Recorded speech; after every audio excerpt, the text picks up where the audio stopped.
My son hit me and I stayed quiet. The next morning I cooked a big feast. He smiled and said, "So you finally learned Dad," until he saw who was sitting at the table. Before I continue this story, let me know where you are watching from in the comments below. Hit like and subscribe if you have ever had to stand up to family who mistook your kindness for weakness. The sound of the slap echoed through the kitchen like a gunshot. It was a sharp, wet sound that seemed to stop time itself.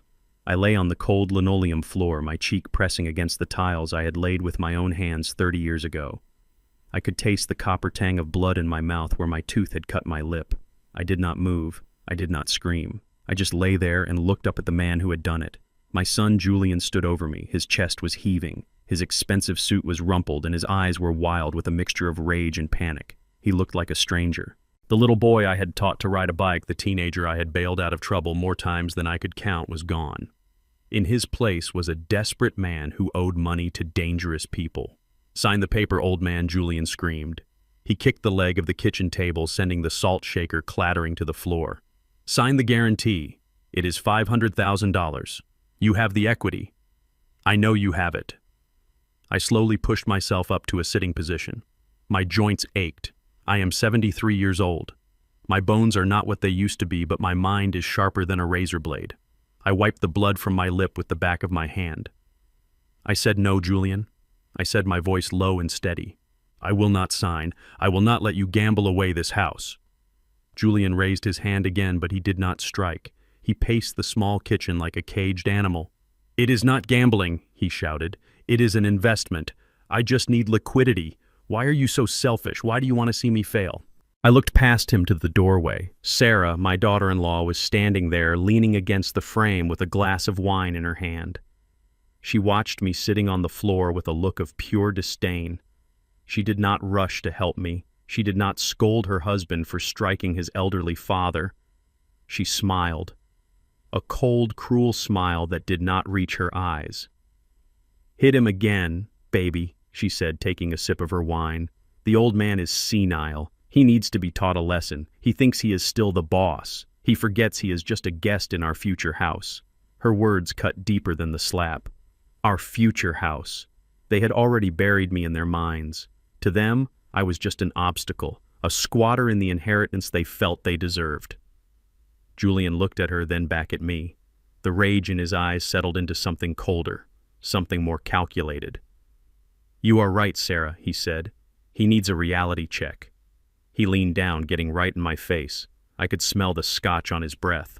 "Listen to me, Dad," he hissed. "You have until tomorrow morning. If I do not see your signature on that loan document by 8 a.m., I am making a call.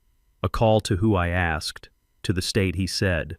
I am going to have you declared incompetent. I am going to put you in a home, and not a nice one, Dad. I found a place downtown, the Pines. You know the one. It smells like urine and despair. They strap the patients to the beds there. That is where you are going to die if you do not give me what I want." The Pines. I knew it. It was a warehouse for the forgotten, a place where old people went to rot. "You would do that to me," I whispered. "After everything I have done for you. You have done nothing for me," Julian spat. "You are a retired warehouse foreman, Dad. You are a nobody. You have a little pension in this house and you are hoarding it like a dragon. Well, the dragon is dead. It is my turn." He stood up and straightened his jacket. "Come on, Sarah," he said. "Let us go out. I cannot stand the smell of old people tonight." Sarah laughed. She walked over to me and poured the last few drops of her wine onto my head. It dripped down my forehead, sticky and cold. "Think about it, Booker," she said. "Sign the paper or say goodbye to your freedom." They walked out of the kitchen. I heard the front door slam. I heard the engine of Julian's leased BMW roar to life in the driveway. Then silence returned to the house. I sat on the floor for a long time. The house creaked, settling for the night. This house that I had bought 40 years ago. This house where my wife Martha and I had raised that boy. I looked at the spot on the floor where Julian had taken his first steps. Now it was the spot where he had knocked me down. I slowly got to my feet. My hip protested, but I ignored it. I walked to the sink and washed the blood from my lip and the wine from my hair. I looked at my reflection in the window. I saw an old man with gray hair and tired eyes. But behind those eyes, there was a fire burning. They thought I was just a warehouse foreman. They thought I was a simple man with a simple pension. They believed the story I had told them for decades. I told them I was a foreman because I wanted them to value hard work. I wanted them to be humble. They did not know that 40 years ago, when the logistics company was failing, I bought it. They did not know that I saved every penny, I reinvested every dividend, and I slowly, quietly bought out every other shareholder. They did not know that Booker Washington, the man they called a loser, was the majority owner and chairman of the board of Global Logistics, one of the largest shipping companies on the East Coast. I was not a nobody. I was a titan in work boots, and my son had just made the biggest mistake of his life. I walked to the pantry. I reached behind the rows of canned corn and beans to a false panel in the back. I pulled it open. Inside was a small metal box. I unlocked it. Sitting there was a phone. It looked like an old Nokia, a brick from the early 2000s. But the internals were encrypted satellite technology. It was the phone I used to run my empire from the shadows. I dialed a number. It rang once. Kat's voice answered immediately. Crisp alert, professional. It was 3 a.m, but Katz never slept. "It is Booker," I said. Mr. Washington, Katz said, his tone shifting to one of immense respect. "Is everything all right, sir?" "No, Katz," I said. "It is not. Activate Protocol Omega." There was a pause on the line. Protocol Omega was the nuclear option. It was the plan we had drawn up 10 years ago after Martha died, the plan to protect the assets if my heirs proved unworthy. "Are you sure?" Sir Katz asked. "Once we start this—" "He hit me, Katz," I interrupted. My voice was devoid of emotion. "He struck me in my own kitchen, and he threatened to put me in a state facility." "My God," Katz whispered. "Julian." "And the wife," I added. She poured wine on me. "They want $500,000 by morning, or they are coming for me." "Say no more, sir," Katz said. "I am mobilizing the team. We will have the paperwork ready by dawn.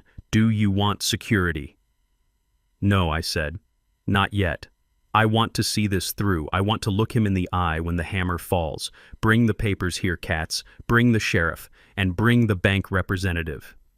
Be here at 8 a.m. sharp." "Understood, sir." "And, Mr. Washington, I am sorry." "Don't be," I said. "A gardener has to prune the rotten branches to save the tree." I hung up the phone and put it back in the hidden panel. I could have gone to sleep. I could have rested my aching body. But I had too much energy coursing through my veins.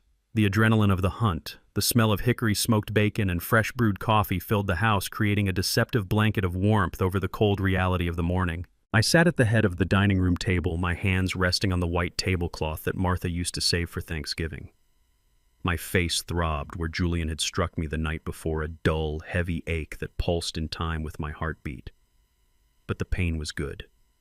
The pain was a reminder. It was the fuel I needed to do what had to be done. I watched the steam rise from the platter of scrambled eggs. I had cooked them exactly the way he liked them, soft and buttery, with just a hint of chives. It was the last act of service from a father who was about to become an executioner. The house was quiet, the kind of heavy silence that comes before a tornado touches down. I checked my watch. 8 a.m. sharp. Right on cue, I heard the heavy thuds of footsteps coming down the stairs. Julian.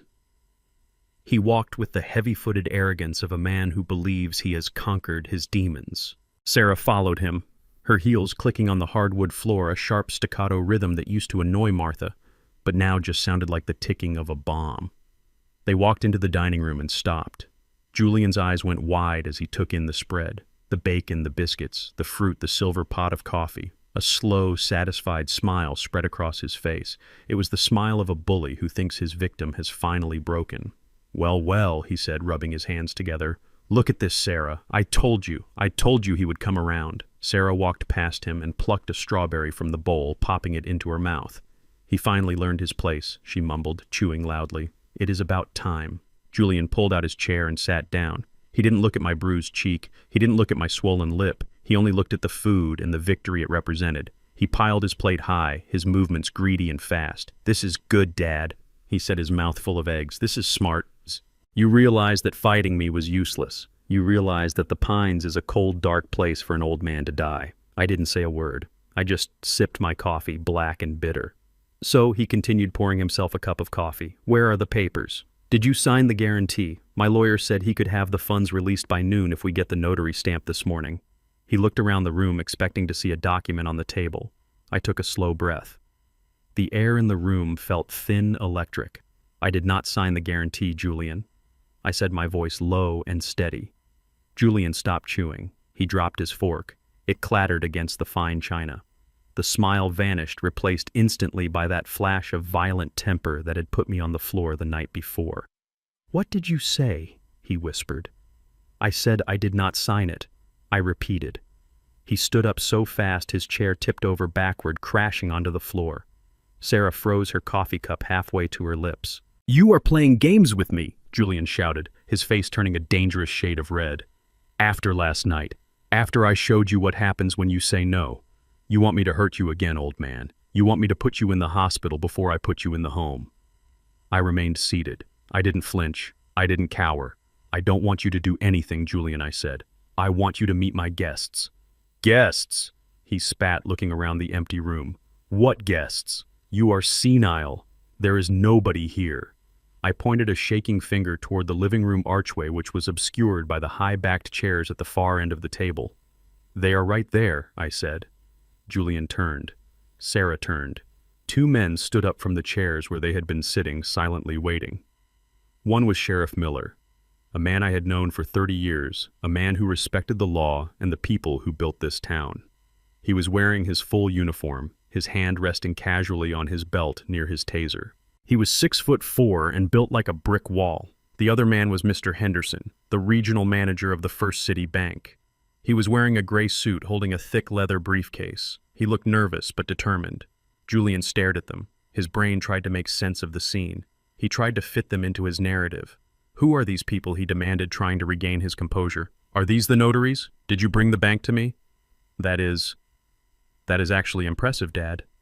"Good initiative." He walked toward Henderson, holding out his hand.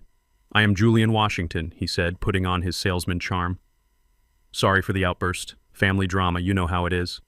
Let us get this signed so we can all get on with our day." Henderson didn't shake his hand. He stepped back, clutching his briefcase tighter. "I am not a notary, Mr. Washington," Henderson said, his voice cold. "And I am not here to release funds." Julian frowned. "Then why are you here? And why is the sheriff here?" Sheriff Miller stepped forward. He moved with a heavy grace that commanded attention. He looked at Julian. He looked at the bruise on my face. His jaw tightened. "We are here because your father called us Julian," the sheriff said. Julian laughed, a nervous, high-pitched sound. "He called you? For what? To witness his signature?" "No," the sheriff said, "to witness this." I reached into my jacket pocket. I pulled out a folded document. It wasn't the loan guarantee. It was a single sheet of paper stamped with the seal of the county court. I slid it across the table. It stopped right next to Julian's plate of half-eaten eggs. "What is this?" Julian asked, staring at the paper. "Read it," I said. He picked it up. His eyes scanned the header. State of Georgia versus Julian Washington. Warrant for arrest. Charges aggravated battery of a senior citizen. Domestic violence. Terroristic threats. Julian went pale. The paper shook in his hand. "Arrest," he whispered.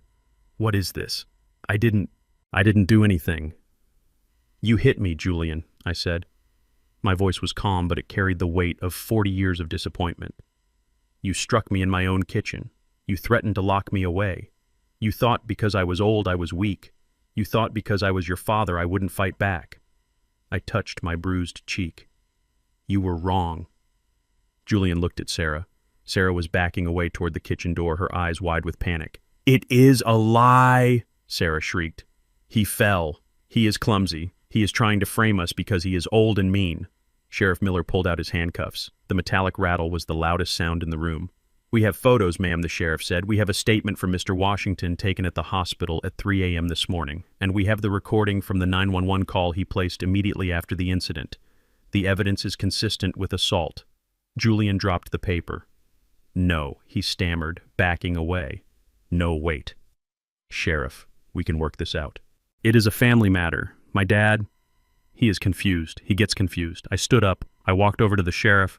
I looked my son in the eye. "I am not confused, Julian," I said. "I am clearer than I have been in years." "Turn around," the sheriff ordered. Julian didn't move. He looked at me pleading. "Dad, please. Don't do this. I am your son. You stopped being my son the moment you raised your hand against me, I said. Now you are just a criminal. The sheriff grabbed Julian's arm. He spun him around and slammed him against the wall. Julian grunted in pain. The cuffs clicked shut tight and unforgiving. Sarah screamed, "You can't take him! Who is going to pay the bills? Who is going to pay for this house?" Mr. Henderson, the banker, stepped forward. He cleared his throat. "That brings us to the second matter," he said. He opened his briefcase and pulled out another document. A foreclosure notice. Mr. Julian Washington Henderson said, addressing the man in handcuffs. "Your lines of credit are overextended. Your business accounts are empty. You have defaulted on 3 consecutive payments for your business loans. And as of this morning, the bank has exercised its right to call in all outstanding debts." So what? Julian yelled, struggling against the sheriff. "I will pay it. Once I get the house. Once the old man dies, the house is mine. It is worth $1 million. Take it from the equity." Henderson shook his head slowly. "I'm afraid you are mistaken," Mr. Washington Henderson said. "You cannot use this house as collateral." "Why not?" Sarah yelled. "It is his mother's house. She left it to him." "No," Henderson said. "She didn't." He pulled out a deed, a copy of the property title. "Upon the passing of Martha Washington, the title of this property was transferred to a blind trust," Henderson explained. "The sole beneficiary and owner of that trust is Mr. Booker Washington." The room went dead silent. Julian stopped struggling. He twisted his head to look at me, his eyes bulging. "You," he whispered. "You own the house." I walked over to him. I leaned in close so he could smell the coffee on my breath. "I bought it from the trust 10 years ago, Julian," I said. "I let you live here because I wanted you to have a roof over your head. I let you think it was your inheritance because I wanted you to feel secure. But I never gave it to you. Not on paper." I turned to Sarah. "You are not owners," I said. "You are guests. You have always been guests." Henderson handed Sarah a piece of paper. "This is an eviction notice," Henderson said, "effective immediately. Since there is no lease and no rent has been paid, the owner has the right to remove unauthorized occupants at will, especially occupants who have committed violence against the landlord. Eviction." Sarah gasped. But my clothes, my furniture?" "You have 15 minutes to grab what you can carry," the sheriff said. "After that, the house will be sealed as a crime scene and secure property." Julian started to cry. It was a pathetic sound. A mewling whimper of a man who had built his castle on sand and was watching the tide come in. "Dad, please," he sobbed. "Don't do this. We have nowhere to go. We have no money." I looked at him. I looked at the tears running down his face. I felt a pang of pity, a father's instinct to protect his child, but then I touched my cheek. It still throbbed. I remembered the look in his eyes last night, the contempt, the hatred. "You should have thought about that before you bit the hand that fed you," I said. "Sheriff, get him out of here." The sheriff hauled Julian toward the door. Sarah ran after them, screaming obscenities at me, grabbing her purse and a handful of silverware from the table as she fled. I stood alone in the dining room. The breakfast was getting cold. The bacon was congealing. I looked at the empty chairs. I had done it. I had pulled the trigger. My son was going to jail. My daughter-in-law was on the street, and I was alone in a big empty house. It didn't feel like victory. It felt like amputation. Painful, bloody, but necessary to save the rest of the body. I sat back down at the head of the table. I picked up my fork. I took a bite of the eggs I had cooked for my son. They tasted like ash. But as I swallowed, I felt something else. I felt safe. For the first time in years, I was safe in my own home, and that was a start. The rain had started again, a slow drizzle that turned the morning gray and cold. It was the kind of weather that seeped into your bones, but I didn't feel it. I stood on the porch of my house, the house I had bought with sweat and overtime, and watched the sheriff's deputies escort my son and his wife down the driveway.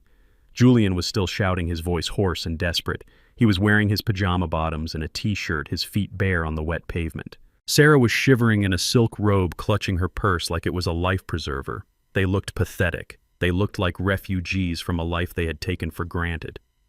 Across the street, Mrs. Higgins was standing on her lawn with her phone out filming. The mailman had stopped his truck to watch. The whole neighborhood was witnessing the fall of the Washington dynasty, or at least the version of it Julian had tried to build on lies. "You can't do this, Dad," Julian screamed, turning back to face me. "This is Mom's house. She left it to me. I saw the will." I leaned against the porch railing. I looked down at him. He still didn't get it. He still thought this was about inheritance. He still thought he was entitled to the roof over his head just because he shared my DNA. "Your mother loved you, Julian," I said, my voice carrying over the sound of the rain.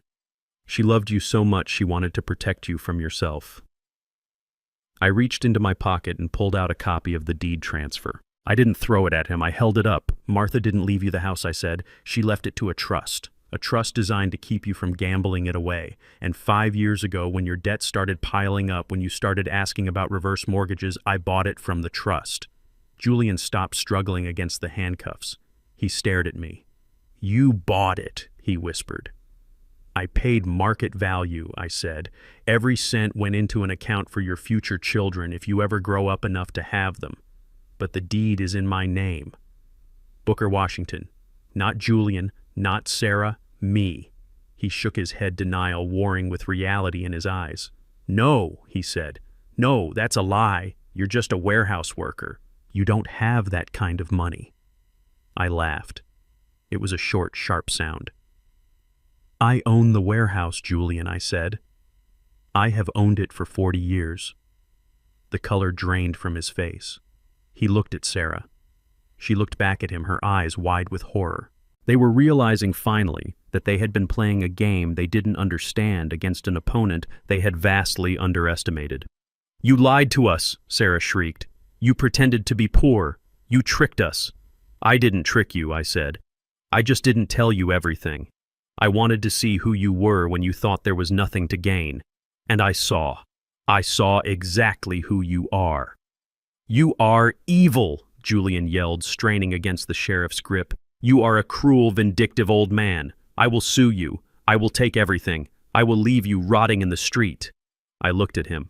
I looked at the son who had raised a hand to me. I looked at the boy I had carried on my shoulders, the man I had bailed out of jail, the person I had loved more than my own life. And I realized that love isn't enough. Sometimes love is the problem. I had loved him too much to let him fail. I had cushioned every fall. I had paid every debt. I had created a monster who thought the world owed him a living. Today the cushioning was gone. I turned to the sheriff. "Get them off my property," I said. The deputies shoved them toward the patrol car. Julian was still screaming, cursing my name, promising revenge. Sarah was crying about her shoes. I watched them go. I felt a heavy stone in my chest, a grief that was deeper than anger. It was the grief of a father who has to break his own child's leg to stop him from running off a cliff. I looked down at the porch. There was one thing left. Julian's suitcase. The fancy leather one he used for his business trips that were really gambling junkets to Atlantic City. He had packed it last night, ready to throw me out. I picked it up. It was empty, just like his threats, just like his promises. I walked to the edge of the steps. "Julian," I called out. He looked back from the back of the police car. I threw the suitcase. It tumbled through the air end over end and landed in a puddle at the end of the driveway. It splashed mud onto his bare feet. "You forgot something I said." He stared at the bag. He stared at me. "You are a monster," he screamed. "I am not a monster." I said, my voice soft but steel hard. "I am a father, and I am teaching you the lesson I forgot to teach you 30 years ago." I pointed a finger at him. "No one hits me," I said. "No one, not even you." The sheriff slammed the car door. The engine roared. The lights flashed. I watched them drive away. I watched the neighbors turn off their phones and go back inside. I was alone on the porch. The rain was getting heavier. I turned and walked back into the house. My house. It was quiet. The breakfast was cold on the table. The coffee was stale. I sat down at the head of the table. I looked at the empty chair where Julian had sat. I picked up my fork. I took a bite of the eggs. They were cold, but they tasted like freedom. I had fired the first shot, but the war wasn't over. Julian was desperate. He was broke, and he was angry. He wouldn't stop, but neither would I.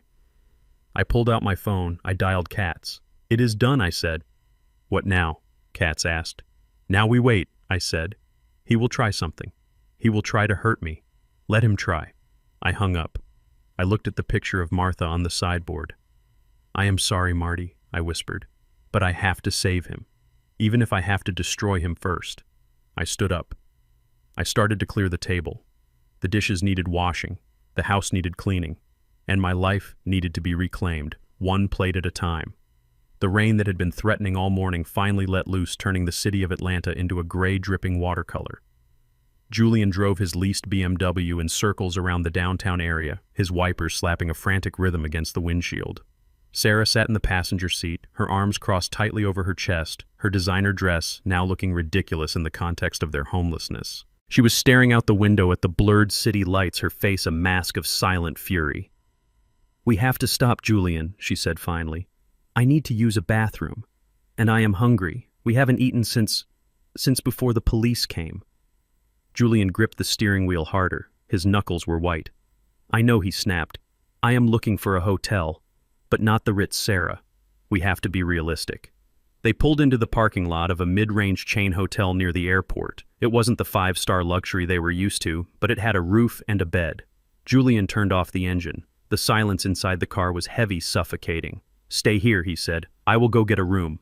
He ran through the rain into the lobby. He approached the front desk, pulling out his wallet. He still had the credit cards. The platinum card, the gold card, the corporate card. He hadn't tried them yet. He was hoping, praying that the banker had been exaggerating about the freeze. "A room for two," he told the clerk, a tired-looking woman with too much eyeliner.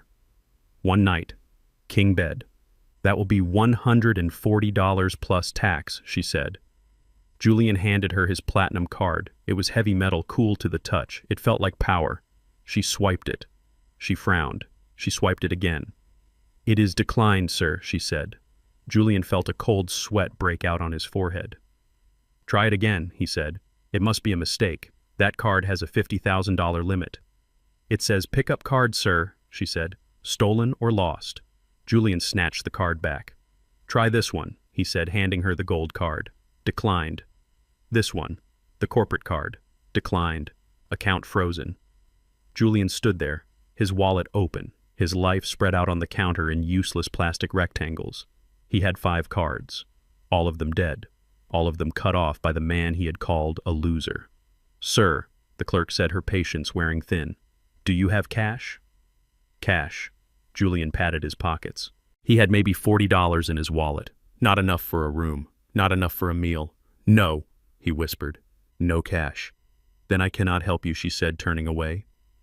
Julian walked back out to the car. The rain soaked his shirt, plastering it to his skin. He felt small, he felt naked. He got into the driver's seat and slammed the door. "Well," Sarah asked, "did you get the key?" Julian didn't answer. He just put his head on the steering wheel and let out a long, shuddering breath.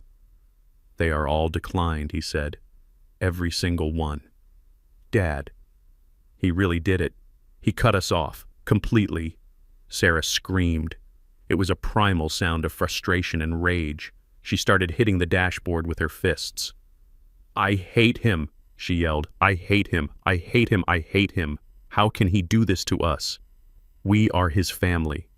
"He doesn't care," Julian said, lifting his head. "He wants to punish us. He wants us to suffer." "So what do we do now?" Sarah demanded. "Where do we sleep, Julian?" "In the car.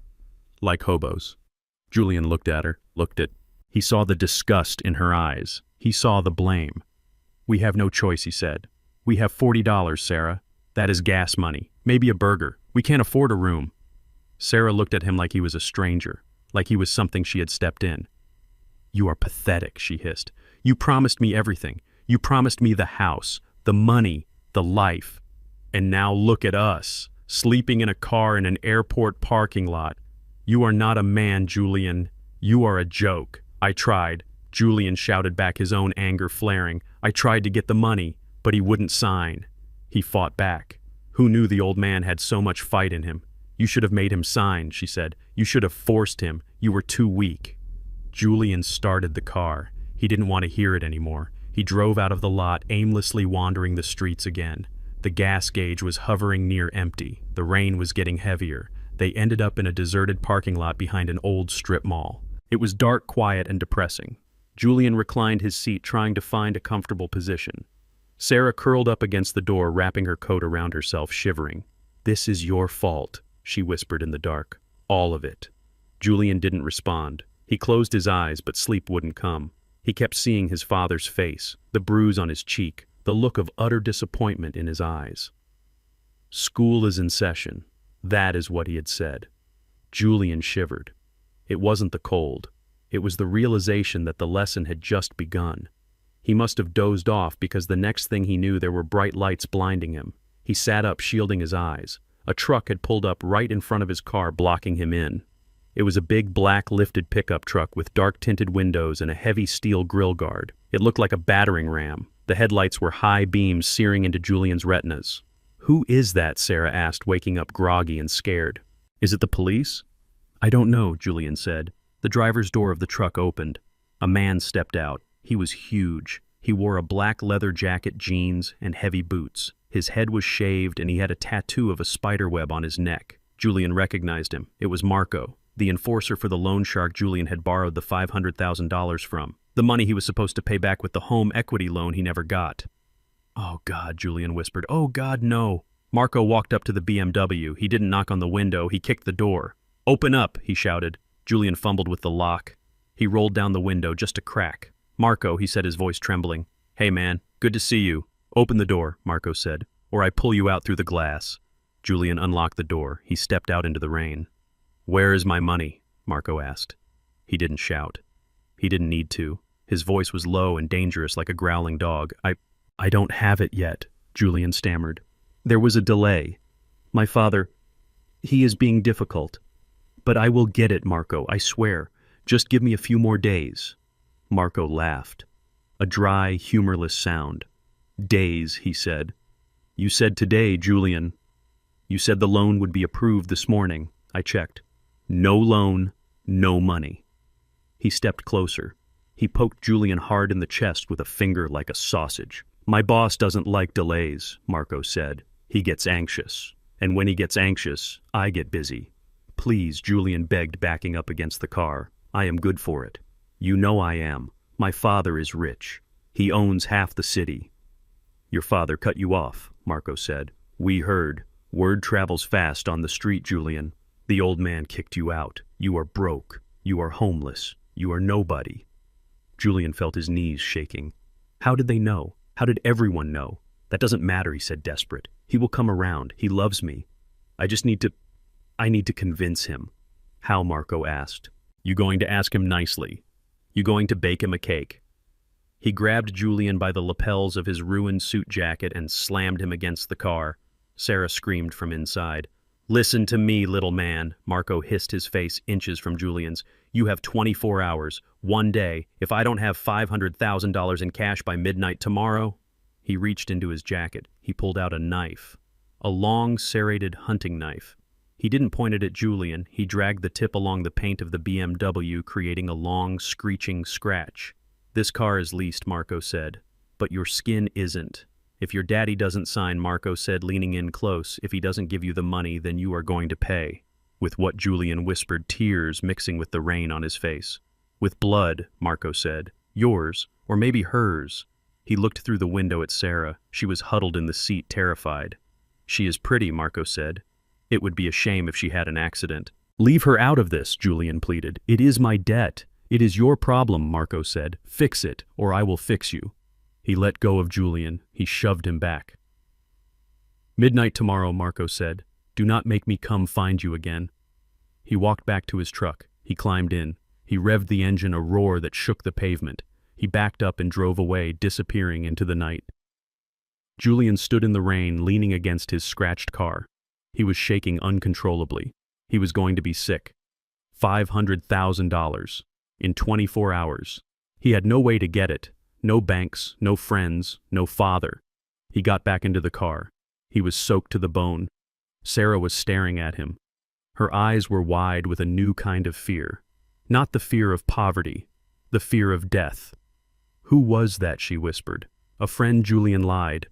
"Just a misunderstanding. You owe him money," she said. "A lot of money." "I will fix it," Julian said. "I will fix it." "How?" she asked. "You have nothing." "I have a plan," Julian said. A dark, desperate plan forming in his mind. "We can't make him sign," he said, staring out at the rain. "He is too stubborn. He is too strong." "So what do we do?" Sarah asked. "We take him out of the equation," Julian said. What do you mean? If he is incompetent, Julian whispered. If he is crazy, if he is a danger to himself, then I get power of attorney. I get control of the estate. I get the money. But he isn't crazy, Sarah said. He is smarter than both of us. It doesn't matter what he is, Julian said, turning to her, his eyes hard and cold. It matters what people think he is. He looked at the bruise on his arm where the sheriff had grabbed him. It was purple and ugly. He attacked me, Julian said. He attacked his own son. In a fit of rage, dementia, paranoia. He didn't attack you, Sarah said. You attacked him. Who is going to know? Julian asked. It is his word against ours. And look at me. I am bruised. I am battered. He touched his face where I had slapped him days ago. I am going to destroy him, Sarah Julian said. I am going to put him away. I am going to lock him in a padded room until he signs whatever I put in front of him. He started the car. Where are we going? Sarah asked. To find a doctor, Julian said. A doctor who needs money as bad as we do. He drove out of the lot. The desperation had turned into madness. He wasn't just a son who had lost his way anymore. He was a predator. And I was the prey. Julian sat on the edge of the sagging motel bed, his face bathed in the neon glow of the vacancy sign outside. He was shaking not from the cold, but from the kind of fear that eats you from the inside out. He had 24 hours. 24 hours before the loan shark came back, before the knife came out, before he became just another statistic in a city full of them. Sarah was in the bathroom crying. She had been crying for hours, a low, keening sound that grated on Julian's nerves. He wanted to tell her to shut up. He wanted to tell her it was her fault, but he knew that wouldn't help. Blame wouldn't pay the debt. Only money would. And the only money he could access was locked away in his father's house. He looked at his arm. There was a large purple bruise blooming on his bicep where the sheriff had grabbed him. It was ugly. It was painful. And suddenly it was useful. An idea formed in his mind. It was dark. It was twisted. It was the kind of idea that a desperate man comes up with when he has run out of options. He stood up. He walked to the mirror. He looked at his reflection. He looked like a victim. His clothes were rumpled. His eyes were red. He looked like a man who had been through hell. He could use that. Sarah, he called out. Come here. Sarah came out of the bathroom wiping her eyes. What do you want, Julian? We have nothing. We have this, he said, pointing to the bruise on his arm. So what? She sniffed. The cop did that. No, he said, his voice taking on a new intensity. My father did that. Sarah frowned. What are you talking about? Your father didn't touch you. Julian grabbed her shoulders. Listen to me. My father is old. He is confused. He has been acting strange lately, right? Forgetting things. Getting angry. He hasn't. Sarah said. He cooked us breakfast. He cooked us breakfast because he thinks it is 1985, Julian said. He is living in the past. He is senile, Sarah. He has dementia. And last night he attacked me. He stared into her eyes, willing her to understand. He attacked me in a fit of rage, he continued. He thought I was an intruder. He grabbed me. He hit me. That is why we left. We were scared for our safety. Sarah's eyes widened. She was starting to get it. If he is dangerous, she whispered, then he can't live alone. Exactly, Julian said. If he is a danger to himself and others, the state has to step in. They have to appoint a guardian. And the guardian controls the assets, she finished. A slow smile spread across her face. It was the same cruel smile she had worn in the kitchen. We can get power of attorney, she said. We can get the house back. We can get the money. We can save our lives, Julian said. But we need proof, she said. The police. They saw you getting arrested. They know the truth. The police saw a family dispute, Julian said. They didn't see what happened before they got there. They didn't see the assault. And they aren't doctors. We just need to sell the story. We need to be the victims. He picked up the phone. Who are you calling? Sarah asked. Adult Protective Services, Julian said. He dialed the number. He put on his best voice. The voice of a concerned, grieving son. Hello, he said when the operator answered. I need to report a case of elder abuse. No, not against the elder. By the elder. My father, he is having a psychotic break. He attacked me. I am terrified he is going to hurt himself. Please, you have to help us. He gave them the address. He gave them the details. He painted a picture of a violent, deranged old man living alone in a big house with weapons. When he hung up, he looked at Sarah. Pack your things, he said. We are going back to the house. Why, she asked. Because when the social workers get there, Julian said we need to be there to let them in. We need to be the ones telling the story. They drove back to the house in silence. The rain had stopped, leaving the streets slick and black. They parked down the street so I wouldn't see them. They waited. An hour later, a white sedan pulled up to my driveway. 2 people got out. A woman with a clipboard and a man who looked like he used to be a linebacker. They wore badges on lanyards, APS. Julian and Sarah got out of their car. They ran up the driveway looking disheveled and frantic. Officer Julian shouted, waving his arms. Officer, thank God you are here. The social workers turned. Who are you? The woman asked. I am Julian Washington. He gasped out of breath. I am the one who called. That is my father inside. Please be careful. He is armed. He has a knife. A knife? The man asked, his hand going to his radio. You didn't mention a knife on the phone. He grabbed it after he hit me. Julian lied, showing them the bruise on his arm. Look, he did this. He was screaming about demons, about intruders. He didn't even recognize me. Sarah chimed in, tears streaming down her face. It was valid fear this time, fear that their plan wouldn't work. He threw us out, she sobbed. In the rain. We didn't have anywhere to go. We slept in the car. We just want to help him. We just want him to be safe. The woman looked at them. She saw the bruise. She saw the tears. She saw a nice young couple terrified for their aging father. It fit the profile. Dementia often turns violent in the late stages. Stay back, she told them. We will handle this. She walked up to my front door. She knocked. Mr. Washington, she called out. This is Adult Protective Services. We need to check on you. I was inside, sitting in my chair, reading a book.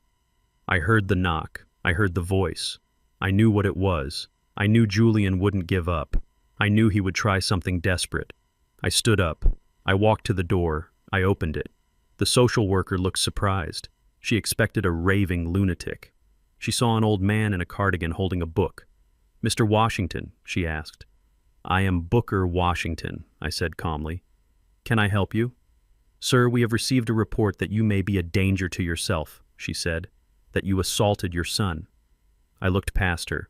I saw Julian and Sarah standing by the white sedan. Julian was holding his arm, wincing in fake pain. Sarah was clinging to him. They were putting on a show, a performance for my life. I didn't assault anyone, ma'am, I said. My son is a liar. He is in debt. He is trying to take my house. The social worker looked at me. She looked at Julian. Sir, she said gently. Do you know what year it is? It is 2023, I said. Do you know who the president is? I answered her. I answered every question. I was lucid. I was calm. But then Julian shouted from the driveway. Ask him about the people in the walls, Dad. Tell them about the people in the walls. Tell them about the voices. I stared at him. He was improvising. He was trying to plant seeds of madness. I don't hear voices, Julian, I called back. The only voice I hear is yours lying to these good people. He is doing it again, Sarah screamed. He is getting agitated. Watch out, he has a knife in his pocket. The male social worker stepped forward. Sir, please keep your hands where we can see them. I held up my empty hands. I don't have a knife. He hid it.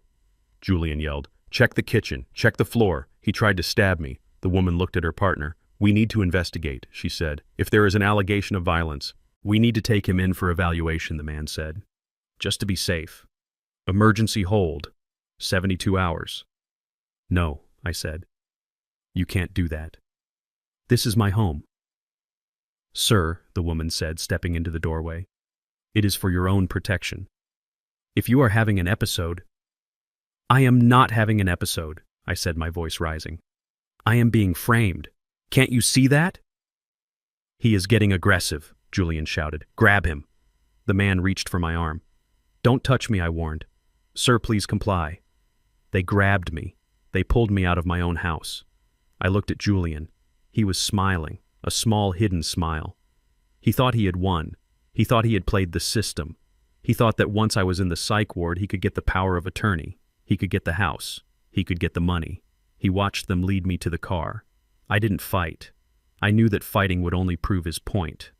I let them put me in the back seat. I looked out the window. Julian and Sarah were walking up the driveway. They were walking toward my front door. They were going to break in. They were going to look for the money. I closed my eyes. Go ahead, Julian, I thought. Go inside. Look for the treasure. You won't find gold. You will find the truth. And the truth is going to hurt a lot more than a broken arm. The car drove away. I was heading to a mental hospital. But I wasn't crazy. I was just waiting for the trap to snap shut. The back seat of the state patrol car smelled of antiseptic and cold plastic. I sat there, my hands resting on my knees, watching the familiar streets of my neighborhood blur past the window. I wasn't handcuffed, but I was a prisoner all the same. A prisoner of a lie my own son had spun. I didn't say a word to the officers. I didn't plead my case. I knew that in this moment, silence was my only shield. Anything I said would just be another line in the report, another proof of my agitation. We pulled up to the emergency entrance of County General.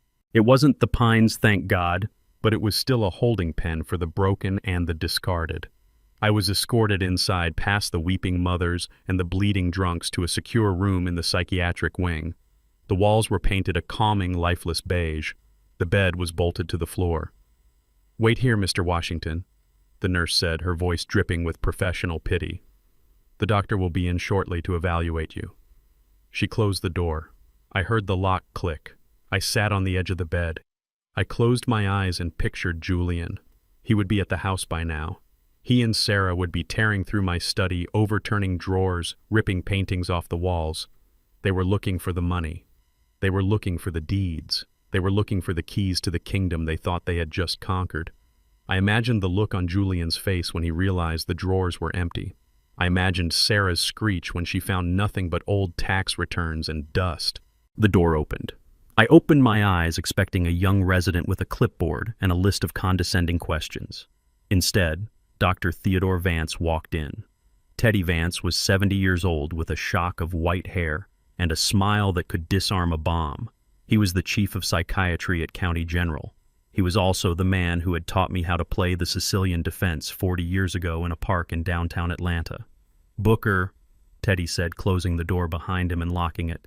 "I see you've gotten yourself into a bit of a pickle."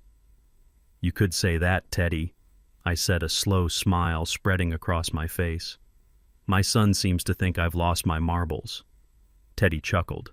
He didn't pull out a stethoscope. He didn't shine a light in my eyes. He walked over to a small cabinet in the corner, unlocked it, and pulled out a thermos and 2 ceramic cups. "Earl Grey?" he asked. "Black," I said, "like my mood." He poured the tea. He pulled a chair up to the bed and sat down. "So," Teddy said, handing me a cup, "tell me about this psychotic break you're supposed to be having. According to the report from APS, you assaulted your son, threatened him with a knife, and claimed to hear voices in the walls." "Julian has a vivid imagination," I said, taking a sip of the tea. It was hot and strong. "He needed a reason to get me out of the house. He owes money, Teddy. Bad money. He thinks if he can declare me incompetent, he can access the trust." "Ah," Teddy said, nodding. "The classic King Lear maneuver. Unoriginal but effective if you don't know the players." "He doesn't know the players," I said. "He thinks I'm just a retired foreman." Teddy raised an eyebrow. "He still doesn't know." "He sees what he wants to see," I said. "He sees a checkbook, not a father." Teddy took a sip of his tea. "Well, legally, I have to hold you for 72 hours for observation. That's the protocol." "I know," I said. "That gives him 3 days. 3 days to tear my house apart, 3 days to think he's won." "And what happens after 3 days?" Teddy asked. "After 3 days," I said, "you sign a paper saying I am of sound mind and body, you release me, and I go home." "And Julian will have found the safe by then," I said. Teddy smiled. "The decoy safe." "The decoy safe," I confirmed. "The one in the floor of the closet, the one he thinks holds the millions." "What's in it?" "A lesson," I said. I reached into my pocket. I still had my phone. The social workers hadn't taken it because I had hidden it in my sock. "I need to send a text," I said. "Go ahead," Teddy said. "I'm just observing your motor skills." I pulled out the phone. I dialed Julian's number. I knew he wouldn't answer. He was too busy looting my life. But he would see the message. I typed slowly, my thumbs pressing hard on the keys. To Julian, I know you are in the house. I know you are looking for the money. You won't find it in the bank accounts. I moved it. It is in the floor safe in the master closet. I paused. I wanted him to feel the thrill. I wanted him to feel the victory before I snatched it away. The code I typed is the date you decided to become a man. The date you hit your father, 0924. But Julian, be careful what you wish for. Sometimes the treasure chest is just a coffin for your dreams. I hit send. Done, Teddy asked. Done, I said. Good, Teddy said. Now about that Sicilian defense. I've been working on a counter-strategy for your night sacrifice. We spent the next hour playing mental chess, two old men drinking tea in a locked room while the world outside burned. Meanwhile, across town, Julian was standing in my bedroom. He was sweating. He had torn the room apart. The mattress was overturned. The drawers were pulled out. Clothes were scattered everywhere. Sarah was sitting on the floor, surrounded by my shoeboxes, looking for cash hidden in the toes. "There's nothing here," she screamed.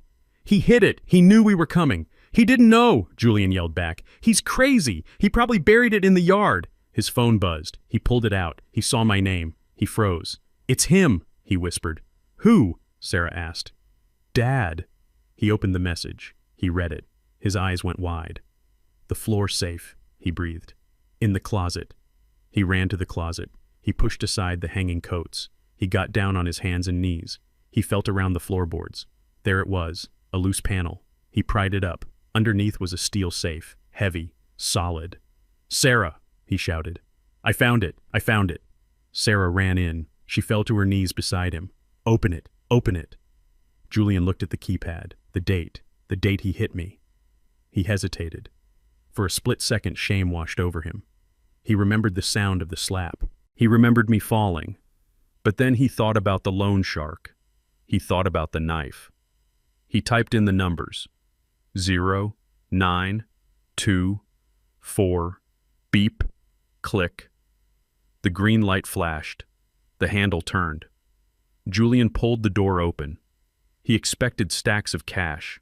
He expected gold bars. He expected salvation. He reached inside. "It's deep," he said. "It's..." His hand touched something. Not paper, not metal, leather. He pulled it out. It was a book, an old, worn diary. "What is this?" Sarah asked, grabbing his arm.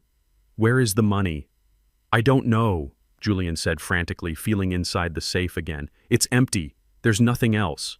He opened the book. The first page was written in a handwriting he recognized instantly. It was his mother's, Martha's. "To my son Julian," the entry read, "if you are reading this, it means your father is gone, or worse, it means you have betrayed him." Julian's hands started to shake. "We built this life for you," the diary continued. "We worked, we saved, we sacrificed. But I always feared that we gave you too much. I feared that you didn't understand the value of the sweat that paid for your shoes. This safe was meant for your inheritance. But your father and I made a pact.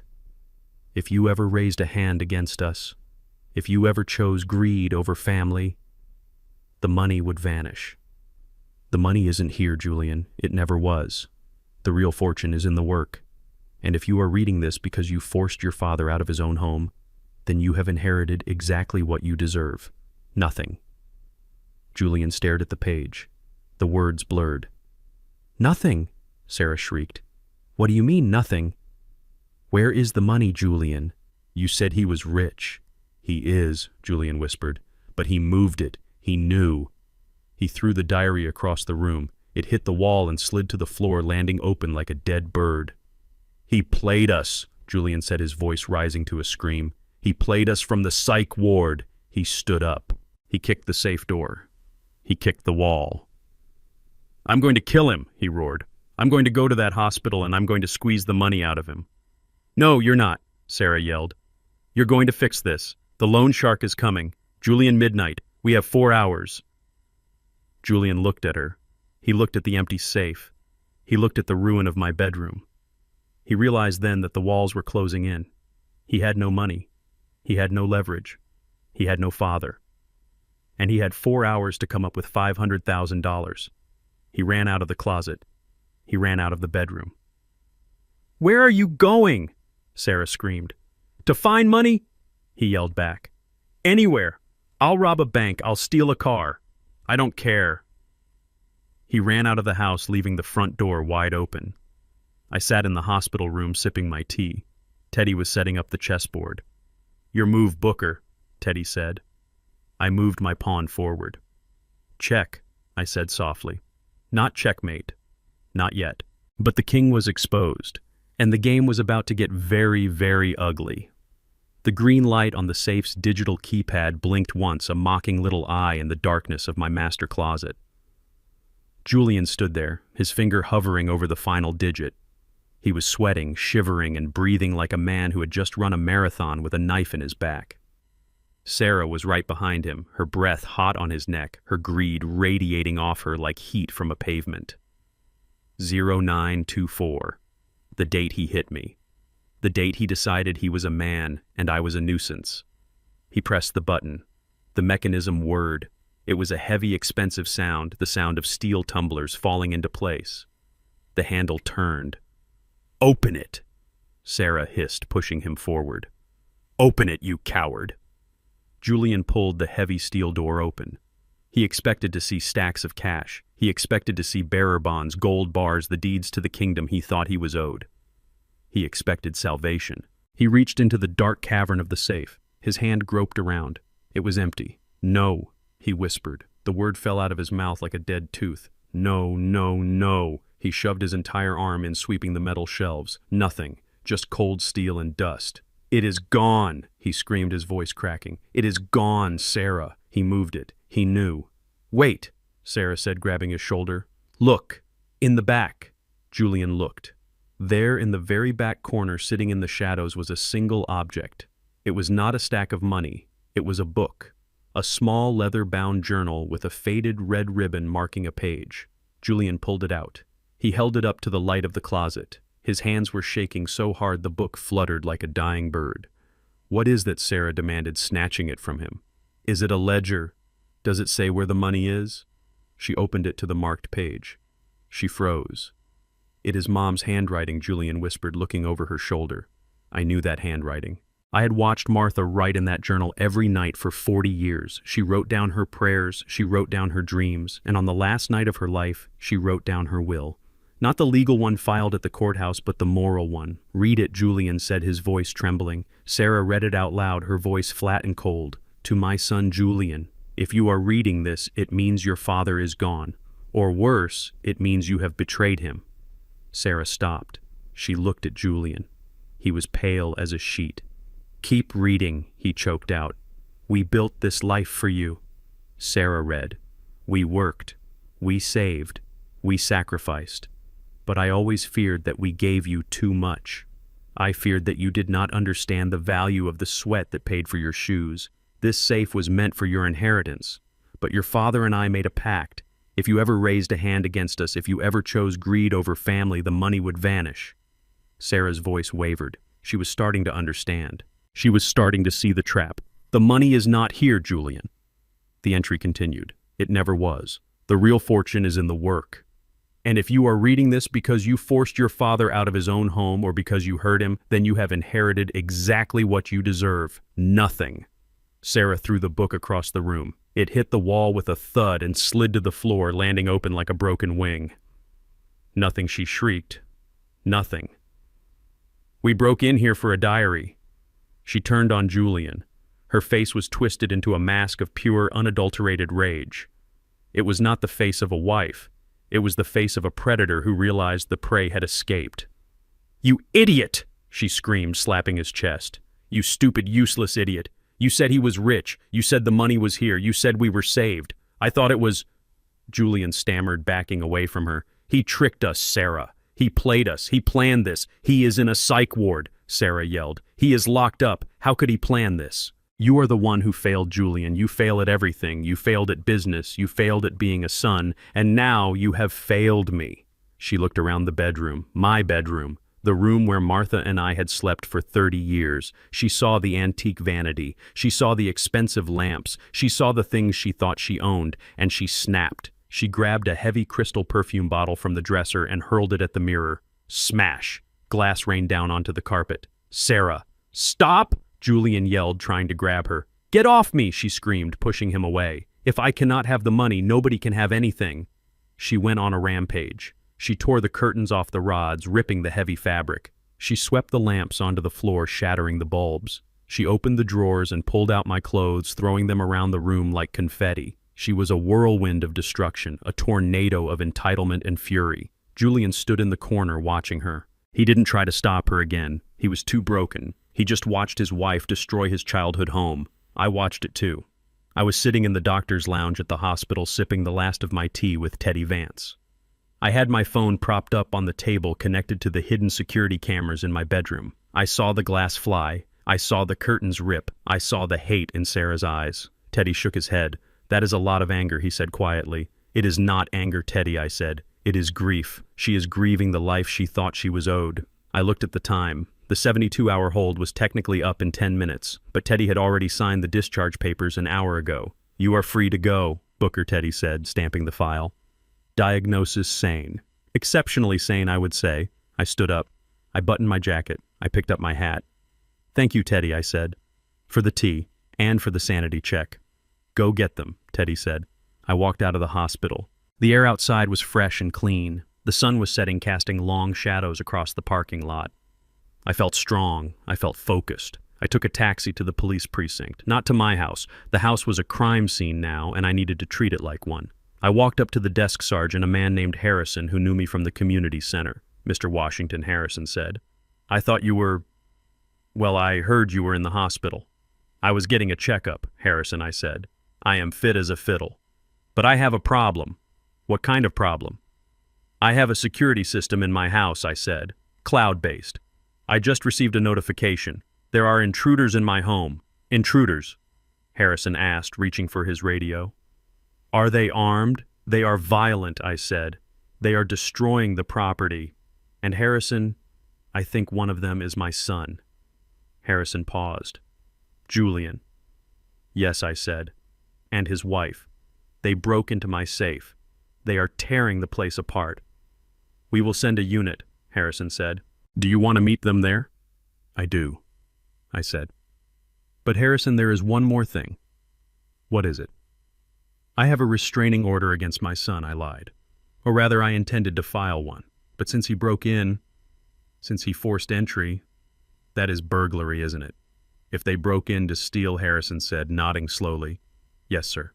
That is burglary. And if the value of the damage is over $500, that is a felony." I showed him the live feed on my phone. Sarah was currently smashing my television with a golf club. "I think we are well over $500, I said. Harrison's eyes went wide. "Lord have mercy," he whispered. "Send the cars, Harrison," I said. "I want them caught in the act." I got back in the taxi. I told the driver to take me home. We pulled up to the house 10 minutes later. The patrol cars were already there, lights flashing silently in the twilight. The front door was open. I walked up the driveway. My boots crunched on the gravel. I didn't rush. I walked with the steady pace of a man who knows the ending of the story. I heard shouting from inside. "Get your hands off me," Sarah was screaming. "We live here. This is our house." I walked into the foyer. It was a wreck. A vase lay shattered on the floor. A painting of Martha was crooked on the wall, the canvas slashed. 2 officers were bringing them down the stairs. Julian was in cuffs again. His head hung low.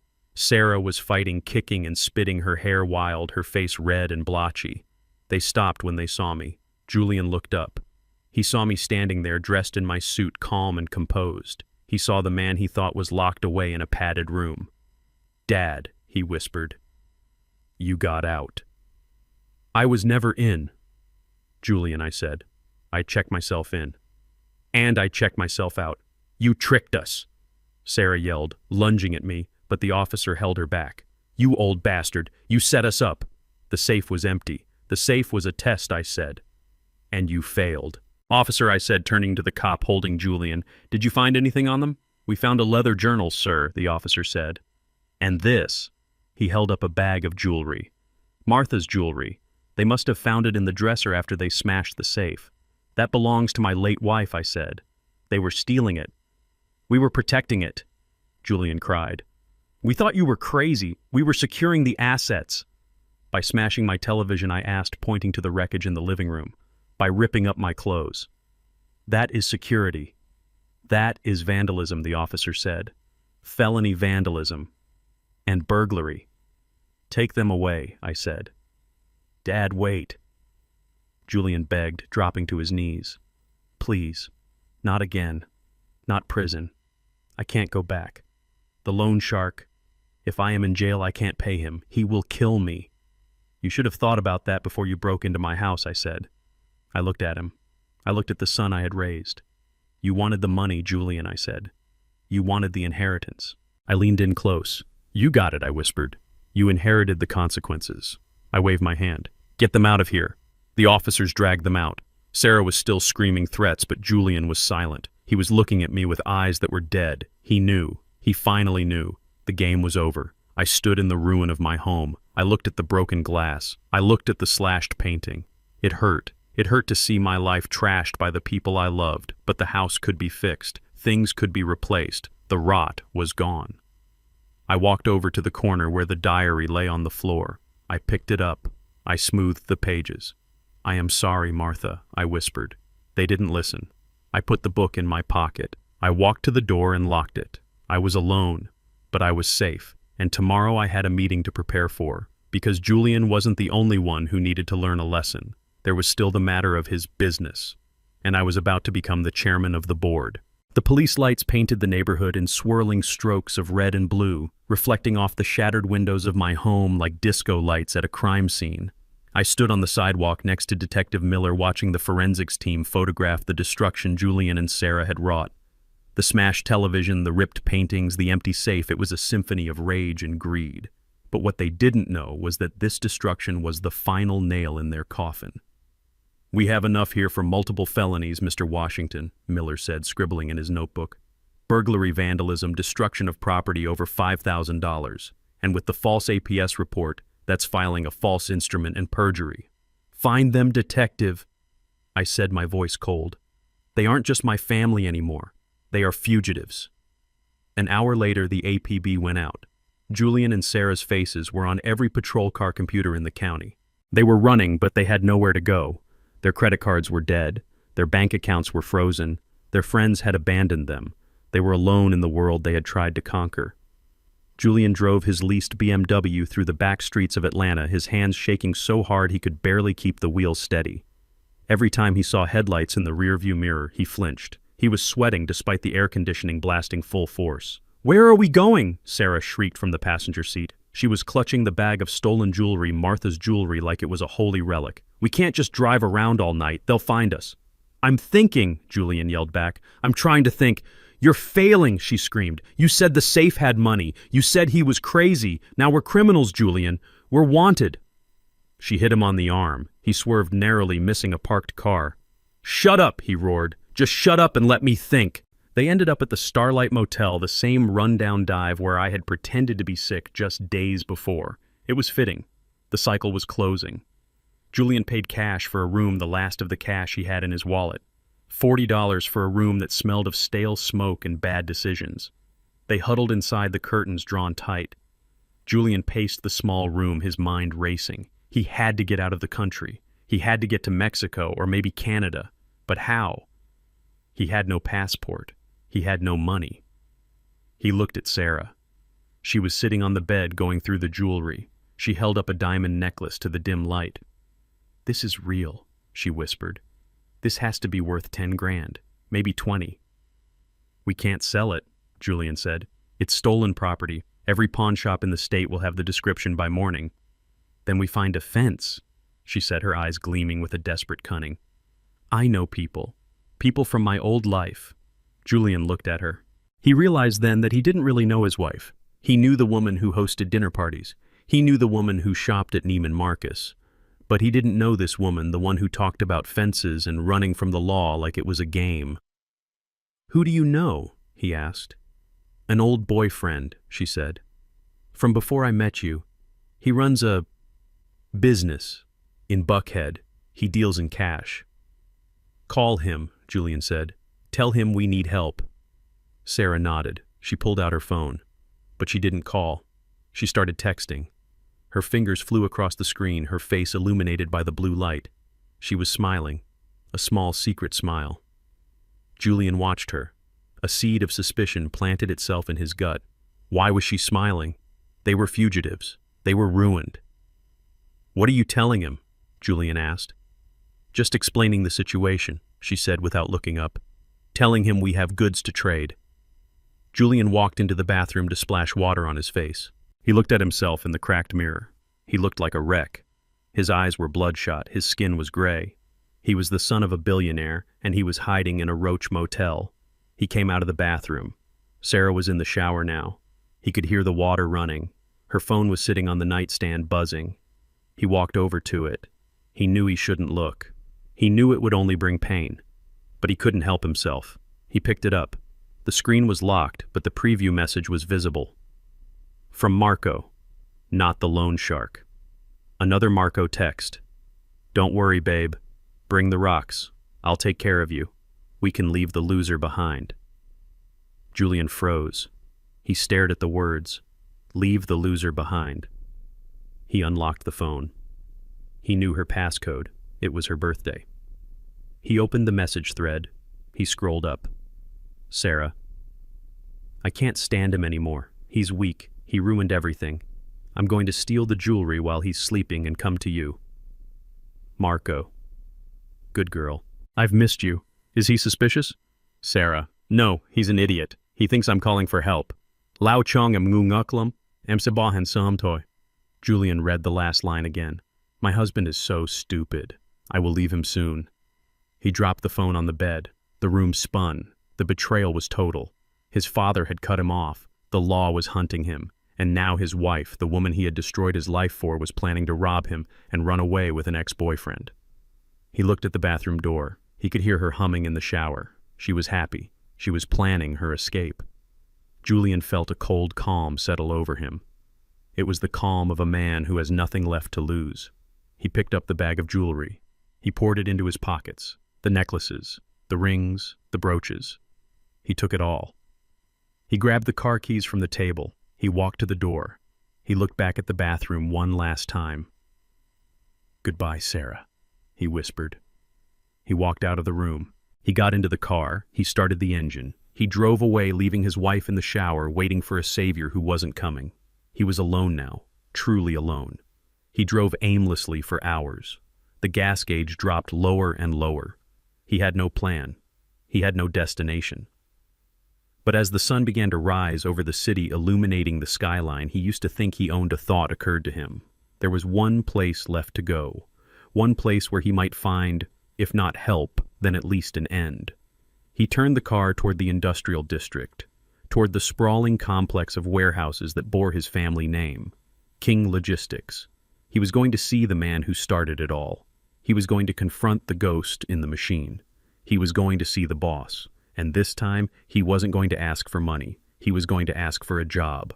Or a bullet. He didn't care which. The security monitors in my executive suite at Global Logistics offered a high-definition view of the entire facility, but today my eyes were fixed on camera 4 covering the main loading dock. It had been 3 days since the eviction. 3 days since Julian and Sarah were cast out into the reality they had tried so hard to avoid. I sat in my high-backed leather chair, swiveling slightly, the leather creaking in the silence of the top floor. I was wearing a suit that cost more than Julian's first car, but my heart felt heavy, like it was made of the same lead we used in the shipping weights. I watched a figure approach the gate. It was a man, but he walked with a stoop that made him look decades older than 38. His clothes were the same ones he had been wearing when the sheriff escorted him off my porch, wrinkled, stained with sweat and the grime of the streets. It was Julian. He looked like a ghost haunting the edges of the empire I had built. He walked up to the security booth. I turned up the volume on my console. I am here to apply for a job, Julian said to the guard, his voice cracking. I saw a sign, day labor. The guard, a man named Henry, who had been with me for 15 years, looked Julian up and down. He saw the expensive but ruined shoes. He saw the desperate eyes. He picked up his radio. Foreman to the gate, Henry said. We have a walk-in." I watched as Mike the warehouse foreman walked out. Mike was a giant of a man with arms like tree trunks and a patience level of 0 for nonsense. He looked at Julian with the kind of appraisal usually reserved for damaged cargo. "You want work?" Mike asked, crossing his arms. "Yes," Julian said, straightening his spine, trying to summon a shred of his old arrogance. "I have an MBA. I have management experience. I am looking for something in administration. Maybe logistics coordination." Mike laughed. It was a deep belly laugh that echoed off the metal siding of the warehouse. "Administration," Mike scoffed. "Look at you. You look like you slept in a dumpster. We do not need administrators. We need backs. We need muscle. Can you lift 50 pounds? I can lift it," Julian snapped. "But I am telling you, I am overqualified for manual labor. I ran a business." "You ran it into the ground from what I can see," Mike said. "Look, pretty boy, we have a shipment of fertilizer coming in on Dock 3.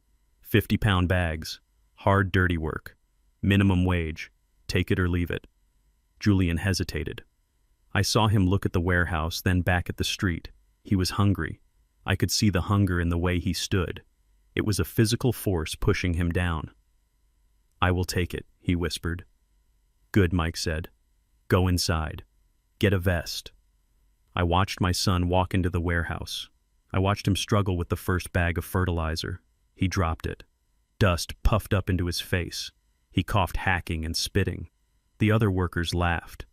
These were men who had worked hard all their lives, men Julian would have sneered at a week ago. Now they were his superiors. He worked for an hour. I watched him sweat. I watched him struggle. He was weak, not just physically but mentally. He kept stopping. He kept complaining to the other workers who ignored him. Finally, he threw a bag down. "This is ridiculous," he shouted. "I demand to speak to the owner." Mike walked over. "You have a problem, new guy." "I am not doing this," Julian yelled. "This is slave labor. I want to see the person in charge. I want to report these working conditions. I know my rights." "You want to see the chairman?" Mike asked, raising an eyebrow.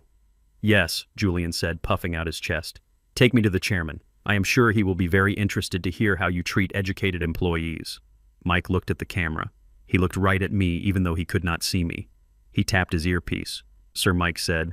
"The new hire wants a meeting. Send him up," I said into my intercom.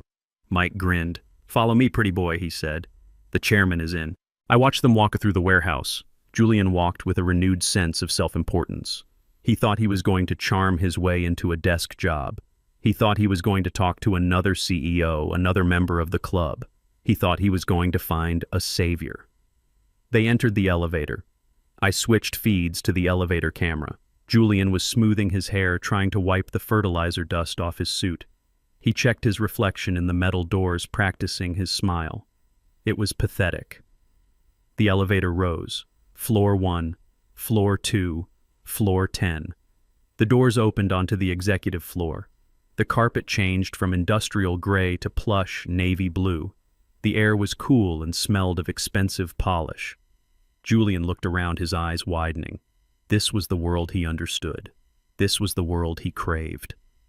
Mike led him down the long hallway past the portraits of the company's history. Julian did not look at the pictures. If he had, he might have recognized the young man in the hard hat standing next to the first truck. But he was too busy looking at the mahogany doors. They stopped at the double doors at the end of the hall. A bronze plaque read, "Chairman and CEO." "Go ahead," Mike said. "He is waiting." Julian took a deep breath. He fixed his tie. He opened the doors and walked in. My office was large. A wall of windows overlooked the entire logistics yard, the trucks moving like ants below. I sat in my high-backed chair facing the window, my back to the door. "Mr. Chairman," Julian said, his voice smooth, his salesman persona fully engaged. "Thank you for seeing me. I know this is unorthodox, but I felt compelled to bring some issues to your attention.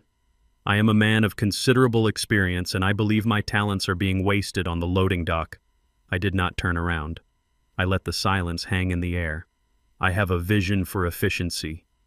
Julian continued, stepping closer. "I can help you streamline your operations. I can save you money. I just need an opportunity." I spun the chair around, slowly. "Hello, son," I said. Julian froze. His mouth fell open. He stared at me, his eyes bulging as if he were seeing a ghost. "Dad," he whispered. He looked around the office. He looked at the awards on the wall. He looked at the nameplate on the desk. "Booker Washington. You..." You work here, he stammered. You are the janitor here too. I leaned back in my chair, steepling my fingers. I am not the janitor, Julian, I said, my voice calm and deep. I am the founder. I am the owner. I am Global Logistics. No, he shook his head, backing away. No, that is impossible. You are a foreman. You retired. You have a pension. I have a corporation. I corrected him. I bought this company 40 years ago when it was 2 trucks and a shed. I built it into this. I swept my hand toward the window, toward the empire of trucks and warehouses below. I hid it from you, I said, because I wanted you to build your own life. I wanted you to have the hunger. But you never had the hunger, Julian. You only had the greed. Julian fell to his knees. The shock was too much for his exhausted, starving body. You are rich, he gasped. You are a millionaire. Multi-millionaire, I said. And you let me live like this, he screamed. You let me sleep in a car. You let me starve. You have all this, and you let your own son eat garbage. I did not let you do anything, I said, standing up. You chose this. You chose to hit me. You chose to threaten me. You chose to try and steal a house you did not earn. I walked around the desk. I stood over him. He smelled of fertilizer and failure. You came here looking for a job, I said. You wanted to speak to the boss. Well, here I am. Julian looked up at me. Tears streamed down his face, cutting tracks through the dirt. Dad, please, he begged, reaching for my pant leg. I am sorry. I didn't know. I swear I didn't know. If you knew I was rich, you would have been nicer, I asked. Is that it? You only respect people with money? No, he sobbed. No, that is not it. That is exactly it, I said, my voice hardening. You judged me by my work boots. You judged me by my old truck. You thought I was beneath you. I kicked his hand away from my leg. So here we are, I said. You want a job. You want to work for Global Logistics. Yes, he cried. Yes, anything. Please, Dad, put me in management. I can run a division. I can help you. We can run this together. Family. I laughed. It was a dry, humorless sound. Management, I said. You couldn't manage a lemonade stand, Julian. You definitely cannot manage my company. I walked back to my desk. I picked up a set of keys. I tossed them onto the floor in front of him. They landed with a heavy clank. Those are the keys to the janitorial closet, I said. Julian stared at the keys. You want a job, I asked. The position of head of sanitation is open. The previous guy retired. He was a good man, hard worker. You have big shoes to fill. You want me to be a janitor, he whispered. Here, in your company. I want you to learn, I said. I want you to learn what it feels like to clean up other people's messes. I want you to learn that there is dignity in every job if you do it well. But the employees, he stammered. They will know. They will see me. Yes, I said. They will see you, and you will see them. For the first time in your life, you will actually see them. I pointed to the door. $10 an hour, I said. 7 a.m. to 5 p.m. You clean the toilets. You mop the floors. You empty the trash. And if I see one speck of dust, Julian, if I catch you slacking off for 1 minute, you are fired, and you can go back to the bridge. Julian looked at the keys. He looked at me. He looked at the luxury of the office he felt he deserved. He realized then that he had no choice. He was trapped. He was hungry. He was broken. He reached out. His hand shaking, he picked up the keys. Thank you, he whispered. It was the most painful thing he had ever said. Do not thank me, I said, sitting back down. Get to work. The executive washroom is down the hall. It is filthy. Julian stood up. He looked small in his dirty suit covered in fertilizer dust, holding a ring of janitor keys. He turned and walked to the door. He walked with his head down, his shoulders slumped. He walked out. I watched the door close. I swiveled my chair around to look out the window. I watched the trucks moving below. I did not feel happy. I did not feel triumphant. I felt the deep, aching sadness of a father who has to break his child's bones to set them straight. But I also felt hope. He had picked up the keys. He had taken the job. It was a start. It was a very low, very dirty start. But it was a start. I picked up the phone. Mike, I said. Yes, Mr. Chairman. The new janitor is coming down, I said. Treat him like anyone else. No special favors. And Mike? Yes, sir. Make sure he cleans the drains, I said. I want him to get his hands dirty. Understood, sir. I hung up. The lesson had moved to the next phase. He was going to scrub his way to salvation, or he was going to quit. Either way, I would know the truth. I opened the file on my desk. It was the quarterly report. Business went on, and now my son was finally a part of it, even if he was just taking out the trash. The leather of my executive chair creaked as I leaned back, the sound echoing in the silent, expansive office that sat atop the Global Logistics headquarters. My son Julian stood before me, his mouth agape, his eyes darting from my face to the brass nameplate on the desk that read Founder and CEO, Booker Washington. He looked like a man who had just watched the laws of physics unravel before his eyes. He was trembling not from the cold of the streets he had been sleeping on, but from the sheer, crushing weight of the truth. "You are the foreman," Julian whispered, his voice cracking. "You worked in the warehouse. You drove the forklift. I saw you. I saw you come home with grease on your hands every day for 30 years. This is a joke. You are house-sitting for the real owner. You are playing a game." I did not smile. There was no humor in this moment, only the heavy, suffocating tragedy of a father realizing his life's greatest experiment had been a failure. I reached into the top drawer of the mahogany desk and pulled out a framed photograph. It was black and white, taken in 1982. It showed a younger me standing in front of a single battered delivery truck, shaking hands with the previous owner of this company. "I did not just work here, Julian," I said, my voice deep and resonating off the glass walls that overlooked the city. "I bought this company when it was bankrupt. I bought it with the savings I scraped together from 3 jobs. I bought it when no one else wanted it because I saw what it could become." Julian stared at the photo, his hands shaking as he reached out to touch it. "But you stayed in the warehouse," he stammered. "You wore the uniform. You let people boss you around. Why? Why would anyone do that if they had this?" He gestured wildly at the office, at the expensive art on the walls, at the panoramic view of the shipping yards below, where hundreds of trucks bearing our logo were moving goods across the country. Because I wanted to raise a man, not a parasite, I said, the words tasting bitter on my tongue. "I saw what money did to people, Julian. I saw how it rotted them from the inside out. I wanted you and your sister to understand the value of $1. I wanted you to respect the man who sweeps the floor just as much as the man who signs the checks. So I put on the uniform, I did the work, I hid the wealth so you would learn to build your own. I stood up and walked to the window, looking down at the empire I had built in the shadows. But it didn't work, did it?" I said softly, turning back to face him. "You didn't learn humility. You learned shame. You looked at my dirty hands and you didn't see hard work. You saw failure. You despised me for it. You thought you were better than me because you wore a suit and I wore coveralls." Julian fell to his knees. It wasn't a gesture of reverence. It was the collapse of a man whose entire reality had just been shattered. He looked up at me, and for the first time, I saw the true depth of his greed. It wasn't awe in his eyes. It was hunger. He was calculating. He was doing the math in his head. If I owned this, if I was the chairman, then the inheritance wasn't just a house. It was millions. It was tens of millions. "Dad!" he gasped, crawling forward on the plush carpet. "You have all this. You have millions of dollars. Hundreds of millions," I corrected him, my voice cold. "Hundreds," he breathed the word sounding like a prayer. "You have hundreds of millions of dollars and you let me sleep in a car. You let me starve. You let the bank take my BMW. You let Sarah leave me." He grabbed the hem of my trousers, his grip desperate and tight. "How could you do that?" he cried. "How could you be this rich and let your own son suffer? We are flesh and blood. That money belongs to the family. It belongs to us." I looked down at him. I saw the bruise on his cheek where the street had treated him roughly. I saw the dirt under his fingernails, but I also saw the entitlement that still burned bright within him, even at rock bottom. He didn't see his actions as the problem.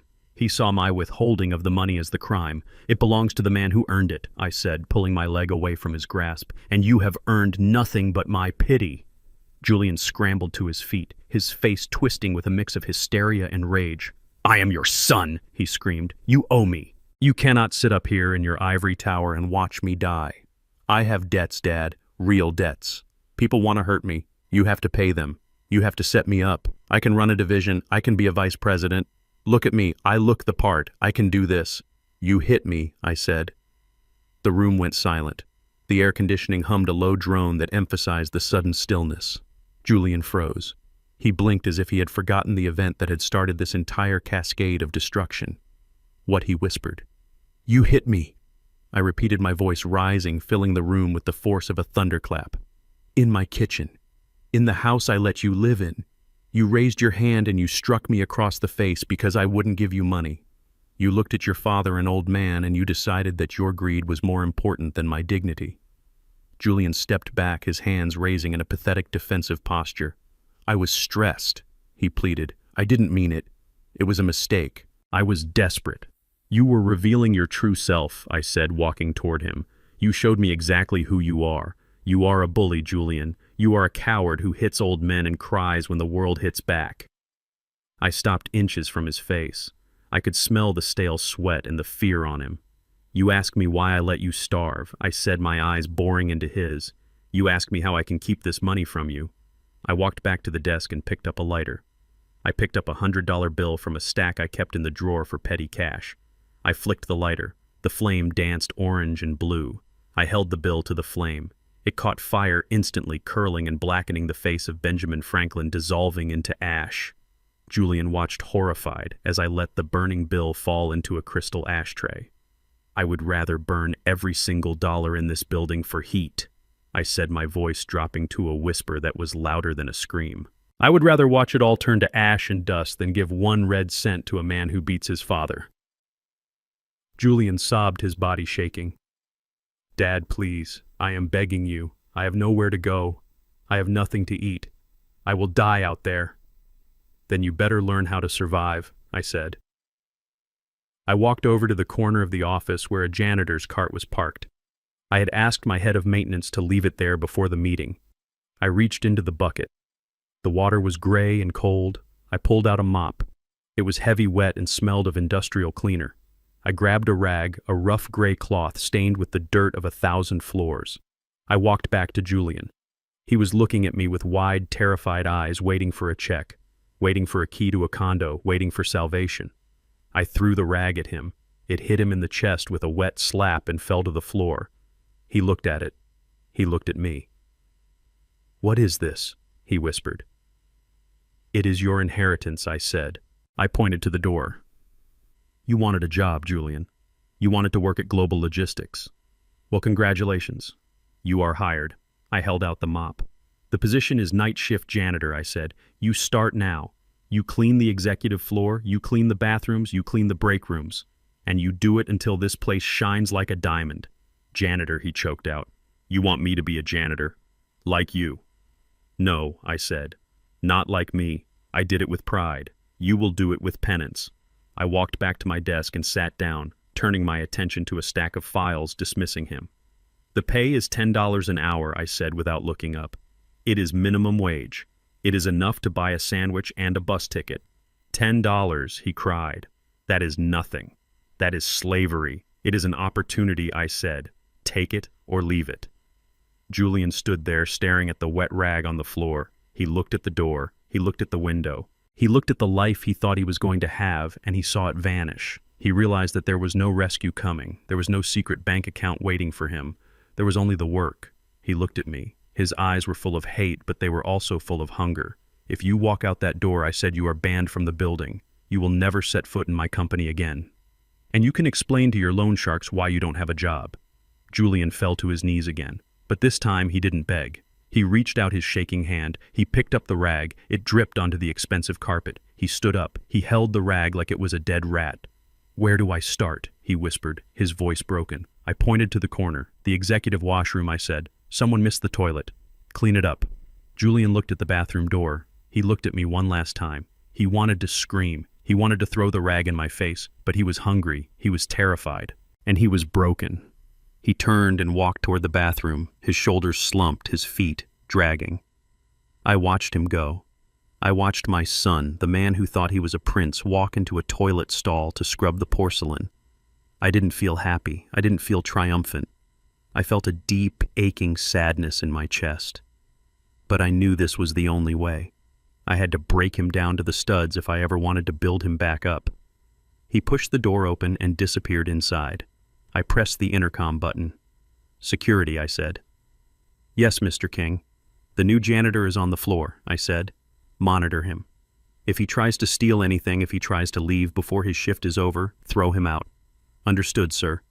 I released the button. I swiveled my chair around to look out at the city. The sun was setting, painting the sky in colors of blood and gold. I had my company. I had my fortune, but I had lost my son a long time ago. Now I was trying to grow a new one from the weeds. It was going to be a long night for Julian, and it was going to be a long night for me, because tomorrow the rest of the world would find out. And Sarah? Sarah was not going to go quietly. I opened the file on my desk. It was the security footage from the house the night of the assault. I wasn't done with justice yet. Not by a long shot. The bucket of soapy water was gray and tepid, smelling of industrial pine cleaner and the distinct metallic tang of despair. Julian dipped the mop into the wringer and pushed the lever down. His hands were already blistering. He had never held a mop in his life, not for more than 5 minutes, to clean up a spilled drink in his own kitchen. Now it was his primary tool of trade. He dragged the heavy, wet strands across the concrete floor of the main distribution hub of global logistics. I watched him from the catwalk 3 stories up. I stood in the shadows where he couldn't see me, but I could see every line of tension in his back. He was wearing the standard issue gray jumpsuit with the company logo on the breast pocket. It was a size too small, pulling tight across his shoulders, making him look like a child who had outgrown his clothes. The warehouse was busy. Forklifts beeped and whirred, pallets of goods were being moved with organized chaos, and the shouts of the shift supervisors echoed off the corrugated metal walls. These were the men and women Julian had sneered at for years. He had called them grunts. He had called them nobodies. He had walked through this very floor months ago in his Italian suit, holding a handkerchief to his nose, as if the smell of honest labor might infect him. Now he was cleaning up their muddy boot prints. He reached a group of packers taking a water break near the loading bay. They went silent as he approached. They knew who he was. News travels fast in a company like this. They knew he was the boss's son. They knew he had tried to steal the company. And they knew he was now the lowest rung on the ladder. One of them, a man named Marcus, who had been with me for 15 years, stepped forward. He didn't mock Julian. He didn't laugh. He just looked at the spot Julian had missed. "You missed a spot there, rookie," Marcus said, pointing to a streak of oil near the safety line. Julian flinched. I saw his jaw tighten. I saw his grip on the mop handle turn white. The old Julian would have fired Marcus on the spot for speaking to him. The old Julian would have screamed about disrespect. But the new Julian just swallowed hard. He looked at Marcus. He looked at the floor. "Yes, sir," Julian whispered. He went back and mopped the spot. He scrubbed it until the oil was gone. I felt a strange mixture of pity and pride. Pity because no father wants to see his son humiliated. Pride because for the first time in his life, Julian was eating humble pie and he wasn't choking on it. But the lesson wasn't over. The day had just begun. At 10 o'clock, the side door to the warehouse opened. The bright morning sunlight cut through the dim interior like a laser beam. A woman stepped through the door. She looked completely out of place in this world of steel and concrete. She was wearing a white dress that was too short for the weather and heels that were too high for walking. Her hair was done up in a complex twist, and her lips were painted a bright, aggressive red. It was Sarah. She wasn't supposed to be here. She was supposed to be gone, but Sarah was like a bad penny. She always turned up when you least expected her. She scanned the floor, her eyes darting back and forth with frantic energy. She was looking for her husband. She was looking for the man who had promised her the world and delivered a tent. She spotted him near the break room, emptying a trash can. She froze. I saw her hand fly to her mouth. She stared at the gray jumpsuit. She stared at the rubber gloves. She stared at the man she had married. Julian turned around holding a bag of garbage. He saw her. He dropped the bag. It hit the floor with a thud, spilling coffee grounds and sandwich wrappers onto the concrete he had just cleaned. "Sarah," he breathed. She walked toward him. Her heels clicked sharply on the hard floor, a staccato rhythm of judgment. The workers stopped what they were doing. The warehouse went quiet. Everyone wanted to see this. She stopped 3 feet away from him. She looked him up and down. She looked at the sweat stains on his armpits. She looked at the grime on his face. "Is this it?" she asked. Her voice was trembling, not with sadness, but with rage. "Is this your grand plan, Julian?" Julian stepped forward, his hands held out in a pleading gesture. "Sarah, please. It is a job. It is a start," Dad said. "I don't care what your father said," Sarah screamed. Her voice echoed to the rafters. "Look at you. You are a janitor. You are cleaning up trash." "I am working," Julian said, his voice cracking. "I am earning money. $10 an hour, Sarah. It buys food. It buys us time. It buys us nothing," she spat. $10 an hour. "Do you know how much my skincare routine costs, Julian? Do you know how much my dignity costs?" She looked around the warehouse at the faces of the workers watching them. She saw their amusement. She saw their judgment. "You promised me a mansion," she hissed. "You promised me millions. And now you are standing here smelling like garbage telling me you are earning $10 an hour." "I am trying," Julian yelled back, desperation creeping into his voice. "I am doing this for us. I am trying to prove to him that I can change." "You can't change what you are," Sarah said cruelly. "You are a loser, Julian. You were a loser in a suit, and now you are a loser in a jumpsuit. The only difference is now you dress the part." Julian looked like he had been slapped. He slumped his shoulders. The fight drained out of him. "Sarah, please," he whispered, "don't do this here. Not in front of them." She laughed, a high, piercing sound that lacked any humor. "You think they care about you?" she asked. "They are laughing at you, Julian. Everyone is laughing at you. And I am done being the punchline of your joke." She stepped closer. She invaded his personal space. "You are useless," she said. "You are weak, and you are broke." Then she did something that made the entire warehouse gasp. She gathered the saliva in her mouth, and she spat.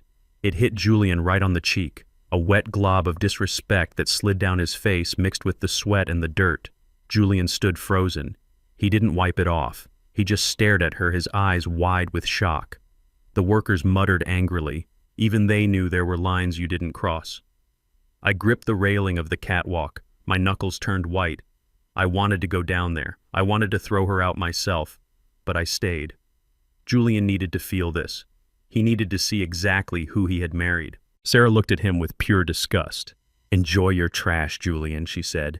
"It is the only company you are fit for." She turned on her heel. She didn't look back. She walked away from him, leaving him standing in the debris of the spilled garbage bag, the spit still wet on his face. Julian fell to his knees. He didn't care who was watching. He put his head in his hands, and he sobbed. It was a guttural sound, a sound of total defeat. But Sarah wasn't leaving the building. I watched her path. She didn't head for the exit. She headed for the elevator, the executive elevator. She pressed the button. She checked her reflection in the metal doors. She wiped the scowl off her face. She pinched her cheeks to bring back the color. She unbuttoned the top button of her dress, exposing just enough skin to suggest vulnerability. She was coming for me. She knew Julian was a dry well. She knew he was finished. So like the parasite she was moving to the next host. I walked back into my office. I sat down behind my desk. I swiveled the chair so I was facing the door. I waited. 2 minutes later, the elevator chimed. I heard the click of her heels on the plush carpet of the executive hallway. She paused outside my door. I could hear her taking deep breaths, getting into character. She was preparing the performance of a lifetime. The door opened. Sarah walked in. She didn't storm in like she had at the warehouse. She drifted in. Her head was bowed. Her shoulders were slumped. She looked like a broken bird seeking shelter from the storm. "Mr. Washington," she whispered, her voice soft and trembling. I didn't say anything. I just watched her.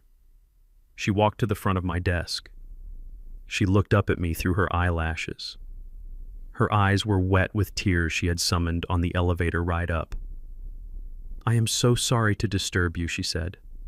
I know you probably hate me." I still didn't speak. I let the silence stretch. I let it make her uncomfortable. She fidgeted with her purse. She took a step closer. "I just saw Julian," she said. "Downstairs. It broke my heart, Mr. Washington, to see him like that. He is not well." She sniffed delicately. "He is abusive," she lied. Her voice dropped to a conspiratorial whisper. "That is why I was yelling at him. I was trying to defend myself. He has been hurting me. Ever since we lost the house. He blames me. He hits me." She touched her arm as if nursing a phantom bruise. "I am scared," she said. "I have nowhere to go." I have no money. He took everything from me." She leaned over the desk. Her perfume wafted toward me, cloying and sweet. "You are a good man," she said. "Everyone says so. You help people. You save people."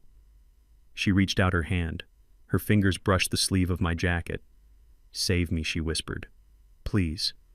I am all alone. I just need a chance. I need someone to look after me, someone strong, someone like you." She looked at me with eyes that promised everything and meant nothing. She was offering herself. She was trying to trade her youth and her beauty for a piece of the pie she had failed to steal. She thought I was just a lonely old man. She thought I was vulnerable. She didn't know that I had cameras in the warehouse. She didn't know that I had seen her spit on my son. She didn't know that I had microphones in her old bedroom.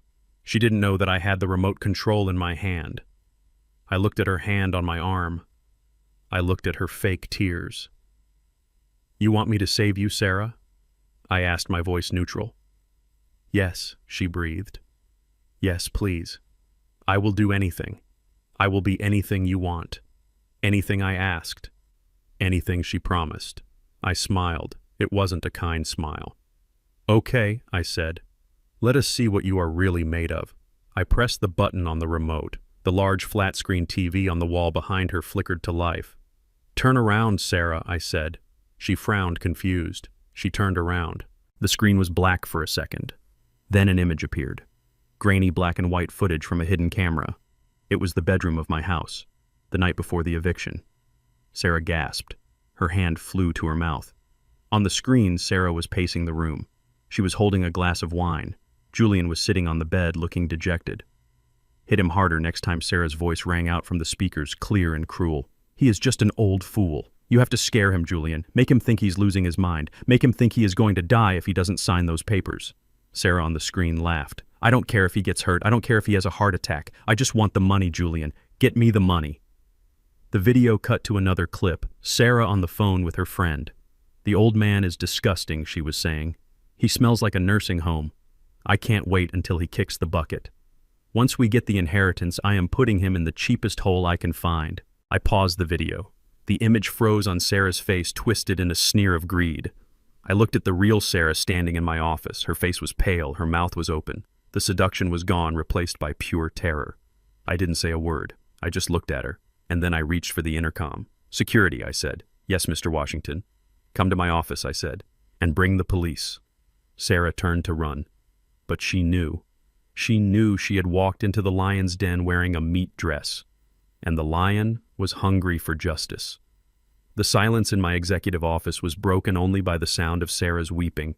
It was a performance worthy of a Broadway stage.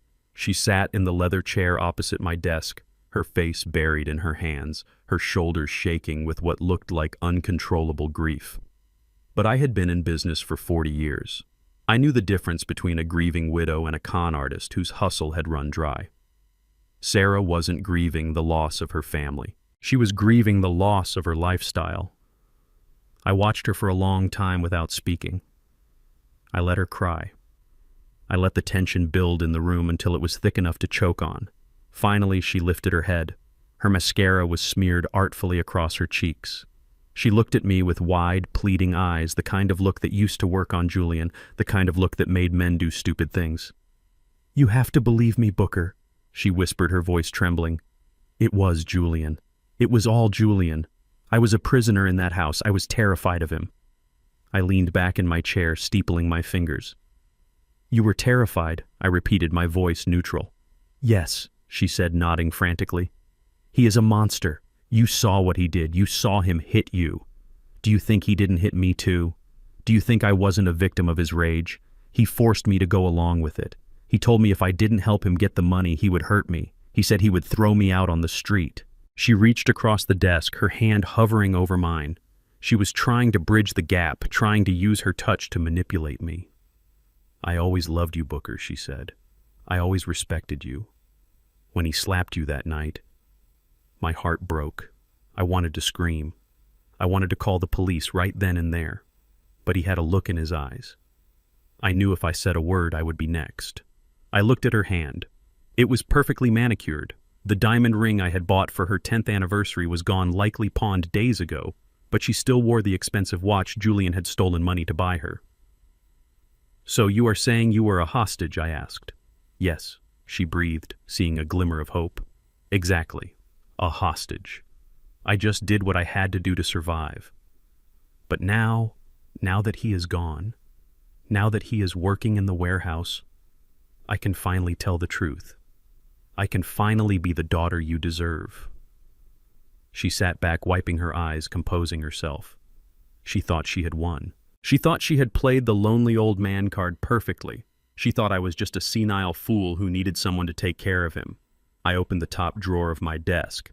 I didn't pull out a checkbook. I didn't pull out a tissue. I pulled out a remote control. "I am glad you told me that, Sarah," I said. "It clarifies things." "It does?" she asked, a smile tugging at the corners of her mouth. "It does," I said, "because I have always believed in verifying my assets and my liabilities." I pointed the remote at the large flat-screen monitor mounted on the wall to her left. It was usually used for displaying logistics maps and profit margins. Today it was going to display the truth. "What is that?" she asked, her smile faltering. I pushed the button. The screen flickered to life. The video was grainy black and white, but the audio was crystal clear. It was footage from the kitchen of my old house. The timestamp in the corner read 11:42 p.m., 2 nights before the eviction. Sarah gasped. She recognized the room. She recognized the clothes she was wearing in the video. On the screen, Julian was sitting at the kitchen table, his head in his hands. He looked defeated. He looked scared. "I can't do it." "Sarah." Julian's voice came through the speakers, whining and pathetic. "He is my dad. I can't just throw him out. I can't hit him." Sarah on the screen walked into the frame. She wasn't crying. She wasn't terrified. She looked like a viper coiled to strike. She walked up behind Julian and slapped him on the back of the head. "Don't be such a coward," the digital Sarah hissed. "He is an old man. He is useless. He is sitting on a gold mine, and he is giving you pennies. Do you want to be poor forever, Julian? Do you want to lose me?" "No," Julian whined. "But violence is the only language he understands," Sarah said. She leaned in close to Julian's ear. "You have to scare him. You have to break him. When you ask for the money tomorrow, if he says no, you hit him. And you hit him hard." In the office, the real Sarah turned pale. She started to stand up. "Turn it off," she screamed. "Turn it off!" I didn't turn it off. I turned the volume up. On the screen, Julian looked up at his wife. "Hit him!" "Yes," Sarah said. "Smack him, knock him down, make him think he is frail, make him think he is weak. If he is scared enough, he will sign anything. And if he doesn't, we put him in the home. We tell everyone he fell. Who are they going to believe, the successful son or the senile old janitor?" She laughed on the video. It was a cold, calculating sound. "Do it for me, baby," she said, kissing him on the cheek. "Do it for us. Think of the money. Think of the house. Just get rid of the old bastard." The video ended. The screen went black. The silence in my office was absolute. It was the silence of a grave. Sarah stood frozen. Her mouth was open, but no words came out. The tears were gone. The act was over. She looked at me, and for the first time she saw the man behind the desk. She didn't see a victim. She saw a judge. You bugged the house," she whispered. Her voice was full of horror. "I bugged it 6 months ago," I said calmly, "when I noticed money missing from my wallet, when I noticed you whispering in corners. I wanted to know who was really running my house. I wanted to know if my son was bad or if he was just being led." I stood up. I walked around the desk. I moved slowly but with purpose. "I found out he was both," I said. "But you are something else entirely." I walked up to her. She backed away until she hit the wall. "You aren't a victim, Sarah," I said, my voice hard as granite. "You are the architect. You built the plan. You loaded the gun. You just made Julian pull the trigger." "No," she stammered. That is out of context. I was stressed. I didn't mean it. You told him to hit me." I roared. The sound of my voice made her jump. "You told him to knock me down. You called me a bastard. You planned to lock me away in a facility where I would die alone just so you could buy more shoes." "Please," she begged, sliding down the wall. "Please, Booker. I am sorry. I was greedy. I was stupid. Don't..." Don't tell anyone.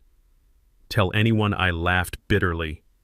Sarah, I am not going to tell anyone. I am going to tell everyone. I walked back to my desk and pressed the intercom button. Security, I said. Yes, Mr. Washington. The voice crackled back. Come to my office, I said, and call the police. Sarah's eyes went wide. Police! She shrieked. Why? I didn't hit you? Conspiracy to commit assault, I said. Elder abuse, extortion, and since you recorded the deed transfer attempts on your laptop, which I also accessed, wire fraud. No, she screamed. No, you can't. I am family. You are not family, I said. You are a parasite, and I am fumigating the house. 2 security guards burst into the room. They were big men, former military just like me. They looked at Sarah huddled on the floor, then they looked at me for orders. Get her out of here, I said. They grabbed her arms, she fought them, she kicked and screamed, her nails clawing at the air. You old devil, she yelled. You ruined everything. I hope you die. I hope you rot. I watched them drag her toward the door. She was spitting venom, revealing the true face she had hidden for so long. Wait, I called out. The guards stopped. Sarah looked back, hope flickering in her eyes one last time. This video, I said, holding up the flash drive I had pulled from the computer. Give this to the detectives. Tell them it is Exhibit A. Sarah screamed again, a raw sound of defeat. They dragged her out. The heavy door slammed shut, cutting off her voice. I was alone again. I walked to the window. I looked down at the parking lot. I saw the police cars arriving, their lights flashing blue and red against the gray pavement. I saw them bring Sarah out in handcuffs. She looked small from up here, small and insignificant. She had tried to play a game she didn't understand. She thought kindness was weakness. She thought silence was stupidity. She didn't know that the quietest man in the room is usually the one counting the cards. I turned away from the window. I looked at the empty chair where she had sat. I felt a deep weariness settle into my bones. It wasn't physical. It was the weight of the truth. My family was gone. My son was a janitor who hated me. My daughter-in-law was a criminal going to jail. I had justice. I had my company. I had my millions. But the house was very, very quiet. I sat down in my chair. I picked up a picture of my late wife, Martha. I did it. Martha, I whispered to the photo. I protected what we built. I cleaned the house. But looking at her smiling face, I didn't feel like a winner.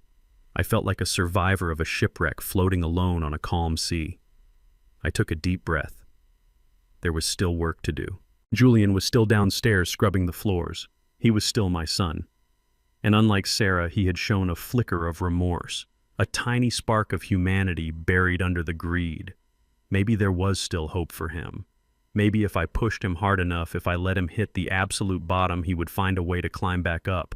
But for now, he had to stay in the dark. I opened the file on my desk. It was the quarterly earnings report. Life went on. Business went on. I picked up my pen. The past was dead. It was time to see if the future could be saved. The heavy steel door of the warehouse slammed shut behind Julian with a finality that echoed in his bones. Fired. He had been fired from a job cleaning toilets. A job he thought was beneath him, a job he had only taken to appease me, was now gone. And with it, the last shred of his dignity. He stood in the parking lot, the midday sun beating down on his gray jumpsuit now stained with sweat and the grime of failure. He looked at the building, at the logo of Global Logistics, the company I owned, the company he had tried to steal, and he didn't feel shame anymore. He felt a cold, burning rage. Mike the foreman had been clear. You're lazy, Julian. You cut corners. You think the world owes you a break. Well, this company doesn't owe you anything. Get out. Julian ripped the name patch off his uniform and threw it into the dirt. He walked away, not toward the bus stop, but toward the darker side of the city. He walked for hours, his anger festering, turning into a plan. A dark, desperate plan. He had tried to play by my rules. He had tried to be the humble worker. And where had it gotten him? Humiliated. Broke. Alone. He reached into his pocket and pulled out his last $50. It was all he had left from his first paycheck. He knew a place. A pawn shop on 10th Street that didn't ask questions. A place where you could buy things that weren't on the shelf. He walked in. The air smelled of dust and old metal. The man behind the counter was watching a small TV, ignoring him. "I need protection," Julian said, his voice raspy. The man looked up. He saw the desperate eyes, the shaking hands. He didn't see a threat. He saw a customer. "What kind?" "Something small," Julian said. "Something that fits in a pocket." The man reached under the counter. He pulled out a small black revolver. It was old, scratched, the serial number filed off. A Saturday night special. $50, the man said. "Bullets are extra." "I don't need bullets," Julian lied. But the man saw through him. He threw a handful of rounds on the counter. "On the house," the man said. "You look like you're having a bad day." Julian took the gun. It felt heavy in his hand, heavier than a mop, heavier than a pen. It felt like power. He walked out of the shop. He loaded the gun in an alleyway, his fingers fumbling with the cartridges. He put it in his pocket. Now he had leverage. Now he had a voice. He waited until evening. He knew my schedule. He knew I stayed late at the office on Tuesdays to review the international shipments. He knew I parked my truck in the reserved spot near the back exit, away from the prying eyes of the main lot. He hid in the shadows of the loading dock, watching the sun go down. He watched the employees leave one by one. He watched the lights in the office go out floor by floor. He was shivering, but not from the cold. He was shivering from the adrenaline coursing through his veins. This was it, the final gamble. If this didn't work, he was dead anyway. The loan sharks, the poverty, the shame, it would all be over. At 8 o'clock, the back door opened. I stepped out. I was tired. My back ached from sitting in meetings all day. I was wearing my work clothes again, having changed out of my suit before leaving. I carried my lunch pail in one hand and my keys in the other. I looked like an old man ready for bed. I walked toward my truck. The parking lot was empty, silent, except for the distant hum of the highway. I reached for the door handle. "Dad," a voice said from the darkness. I stopped. I didn't turn around. I knew that voice. It was the voice of my failure. "Julian," I said, "go home." "I don't have a home," he said, stepping out of the shadows. "You took it." I turned slowly. He was standing 10 feet away. He looked like a wreck. His eyes were wild, his face gaunt. He was wearing the dirty jumpsuit I had given him. "You lost your job today," I said. "Mike told me." "He fired me," Julian shouted. "He humiliated me, just like you." "He held you accountable," I said. "There is a difference." "I don't care about the difference," Julian screamed. "I am done with your lessons. I am done with your games." He reached into his pocket. He pulled out the gun. He pointed it at my chest. His hand was shaking violently. "Sign the papers," he said. "Sign over the company, right now." I looked at the gun. I looked at him. "You brought a gun to a job interview?" I asked calmly. "This isn't an interview," he yelled. "This is a robbery. Give me the company, Dad, or I swear to God I will shoot you." "You won't shoot me," I said. "Try me," he shrieked. He cocked the hammer. The click echoed in the silent parking lot. "You are a coward, Julian," I said, taking a step toward him. "You hit old men. You steal from women. But you don't kill. You don't have the guts." "I have nothing left to lose," he cried. "Nothing. You took it all. I took nothing." I roared, my voice filling the space between us. "You threw it away. You threw away your family. You threw away your honor. And now you are throwing away your freedom." I took another step. I was 5 feet away. I could see the sweat on his forehead. I could see the tears in his eyes.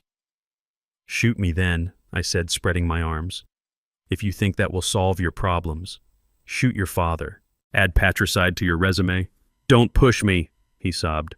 "I'll do it. I swear I'll do it." "Then do it," I shouted. "Pull the trigger. Show me what kind of man you really are." Julian closed his eyes. He squeezed the trigger. Click. The hammer fell. Nothing happened. No bang. No flash. Just the hollow sound of metal on metal. Julian opened his eyes. He stared at the gun. He pulled the trigger again. Click. And again. Click. Click. Click. He looked at me, confusion and terror warring on his face. It's broken. It's loaded. Why won't it shoot?" I reached out and grabbed the barrel of the gun.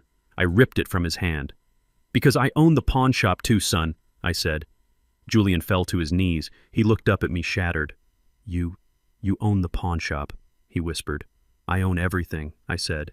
and I told the owner that if my son ever came in looking for a weapon, to sell him a broken one with dummy rounds. I tossed the gun into the bed of my truck. "I am always 3 steps ahead of you, Julian," I said. "Always." He put his head in his hands and wept. He was broken. He was defeated. He was a child again, crying because he had dropped his ice cream. But this time I didn't offer him a napkin. I reached back and slapped him. Hard, across the face. The sound was louder than the gunshot would have been. Julian fell sideways onto the pavement. He looked up at me, holding his cheek. "That," I said, my voice shaking with rage, "was for the night you hit me." I stood over him. I looked down at the pathetic creature he had become. "Get up," I said. "Where are we going?" he whimpered. "We aren't going anywhere," I said. "You are going to jail." I pulled out my phone. I dialed the sheriff. "It's time," I said. I looked at Julian one last time. "You wanted to be a tough guy," I said. "You wanted to be a gangster. Well, congratulations, you just graduated." The sirens wailed in the distance. I turned my back on him. I leaned against my truck and waited. The lesson was over. Now the punishment began. The fluorescent lights of the county jail buzzed with an incessant low hum that seemed to vibrate inside my skull. It had been 2 weeks since the night in the parking lot. 2 weeks since I watched my son pull a trigger on what he thought was a loaded gun pointed at my chest. The image played on a loop in my mind every time I closed my eyes. The desperation in his face. The tremor in his hand. The click. I sat in the visitor's booth on the other side of the thick plexiglass. I wore my Sunday suit, but I felt heavier than I ever had. The air in the room was stale, recycled 1,000 times, and laced with the smell of floor wax and fear. The door on the inmate side opened. Julian walked in. He looked bad. His face was a map of bruises. One eye was swollen shut, turning purple and yellow. His lip was split. He walked with a limp favoring his left leg. The orange jumpsuit hung off him like a sack too big for his frame, now that the arrogance had been beaten out of him. He sat down opposite me, wincing as he shifted in the chair. He didn't look at me at first. He looked at his hands, which were clasped together on the metal shelf, trembling slightly. "Pick up the phone, Julian," I said, my voice echoing in my own ears. He reached for the black receiver slowly. His movements were jerky, guarded like a dog that has been kicked too many times. He put the phone to his ear, but he still didn't look up. "Hello, Dad," he whispered. His voice was rough, broken. "Hello, son," I said. He finally looked at me. His good eye was filled with tears. "They are hurting me in here, Dad," he said. "The other inmates. They know. They know I tried to kill you. They call me patricide. They take my food. They beat me in the shower." I listened. I didn't interrupt. I let him pour out his misery. "I can't survive in here," he continued, his voice rising in panic. "I am not built for this. You have to get me out. Please, post the bail. I know it is high, but you have the money. You have millions. Just get me out and I will disappear. I will go to another state. You will never see me again." He leaned forward, pressing his forehead against the glass. "Please, Dad, I am begging you. I made a mistake, a terrible mistake. But I am your son. You can't leave me in here to die." I looked at him. I looked at the bruises. I looked at the fear. Part of me wanted to crumble. Part of me wanted to call Katz right now and write the check, to bring him home, to fix it. That is what a father does. He protects his child. But protecting him had been my mistake for 40 years. Protecting him had created this monster who stood in a parking lot with a gun. "If I let you out, Julian," I said, my voice steady, "where do you think you would go?" "Anywhere," he said. "California. Mexico. I don't care." "And what about the money?" I asked. "What money?" he asked, confused. "The $500,000 you borrowed," I said, "from the men in the black truck, the men who threatened Sarah." Julian went pale. The bruises on his face stood out starkly against his gray skin. They will find me," he whispered. "They will," I agreed. "They are not the police, Julian. They don't need a warrant. They don't have jurisdiction. They have long memories and very sharp knives." I leaned closer to the glass. "If I bail you out today, I said you will be dead by tomorrow night. They are watching the jail. They are waiting for you to walk out that door. They know you don't have the money, and they know you don't have me anymore." Julian started to shake. "Then I am dead." "Either way," he sobbed. "I die in here, or I die out there. What is the difference?" "There is a difference," I said. I reached into my pocket. I pulled out a folded piece of paper. I held it up to the glass so he could read it. It was a contract. A debt assignment agreement. "What is that?" he asked, squinting through his swollen eye. "I had a meeting yesterday," I said, "with a Mr. Marco. Do you know him?" Julian flinched. "Marco, the enforcer." "He was very polite," I continued, "for a man who breaks fingers for a living. We discussed your situation. We discussed the principal and the interest. You talked to him." Julian gasped. "He didn't kill you." "I paid him," I said. Julian froze. "You paid him. You paid the debt," I nodded. $500,000, plus a premium for his trouble. "Cash." Julian let out a long, shuddering breath. He slumped against the wall of the booth. "Oh, thank God," he cried. "Thank God. You paid it. I am free. They aren't coming for me." He looked at me with a sudden surge of hope. A pathetic, desperate hope. "So, you can bail me out now, right, Dad? The threat is gone. You can take me home." I folded the paper and put it back in my pocket. "No, Julian," I said. He blinked. "What?" "I bought the debt," I said. "I didn't cancel it." I looked him dead in the eye. "You don't owe Marco anymore," I said. "You owe me." Julian stared at me, his mouth open. "You owe me $500,000, I said, plus the cost of the legal fees, plus the cost of the damage you did to my house, plus the cost of the gun you tried to shoot me with. But you are my father," he stammered. "And you are my debtor," I said. I stood up. "I am not bailing you out, Julian," I said. "You are going to stay in here. You are going to face the trial. You are going to face the judge, and you are going to serve your time." "Why?" he screamed. "Why would you do that? You paid the money. Why leave me in here? Because this is the only place you are safe," I said. "Safe," he yelled, slamming his fist against the glass. "I am getting beaten every day." "Better beaten than buried," I said. I put my hand on the glass over his hand. "Listen to me, son," I said, my voice softening just a fraction. "Out there, you are a mark. You are a target. You have no skills. You have no money. You have no friends. The world will eat you alive. In here," I said, looking around the bleak room, "you have 3 meals a day. You have a roof. And you have time. Time for what he spat. Time to think," I said. "Time to understand what you did. Time to realize that the man who put you here is the only man who ever actually gave a damn about you." "I bought your life, Julian," I said. "I bought it from the mob. Now it belongs to me. And I am deciding that you spend the next 10 years in a cage. Because that is the only way you survive," I said. Julian stared at me. The anger drained out of him, leaving him empty. He slid down the wall until he was sitting on the floor under the shelf. He pulled his knees to his chest. He looked like a child again, a broken, lost child. "You really hate me, don't you?" he whispered. "I don't hate you," I said. "I love you enough to be the villain in your story." I hung up the phone. I watched him for a moment longer. He was rocking back and forth, crying softly. I turned and walked to the door. "Mr. Washington," the guard said as I passed. "Your lawyer called. He said the DA is offering a plea deal. 15 years, with possibility of parole in 10. Tell him to take it," I said. I walked out into the bright sunlight of the parking lot. I took a deep breath of fresh air. It tasted sweet. I had saved his life. I had bought his debt. I had locked him away. It was the hardest thing I had ever done.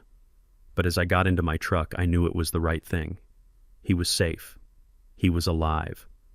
And now I had one more loose end to tie up. Sarah. She was still out there. She was still free.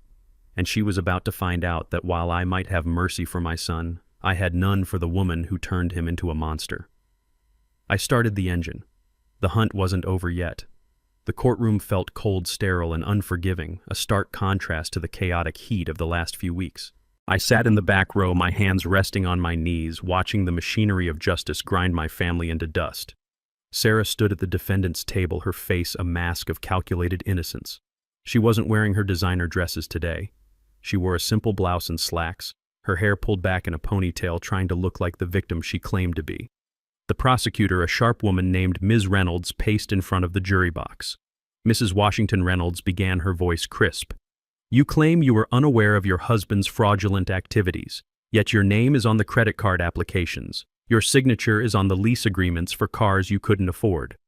How do you explain that? Sarah dabbed at her dry eyes with a tissue. I trusted him, she sobbed, her voice trembling perfectly. Julian told me he had investments. He told me his father was helping us. I just signed where he told me to sign. I didn't know he was stealing.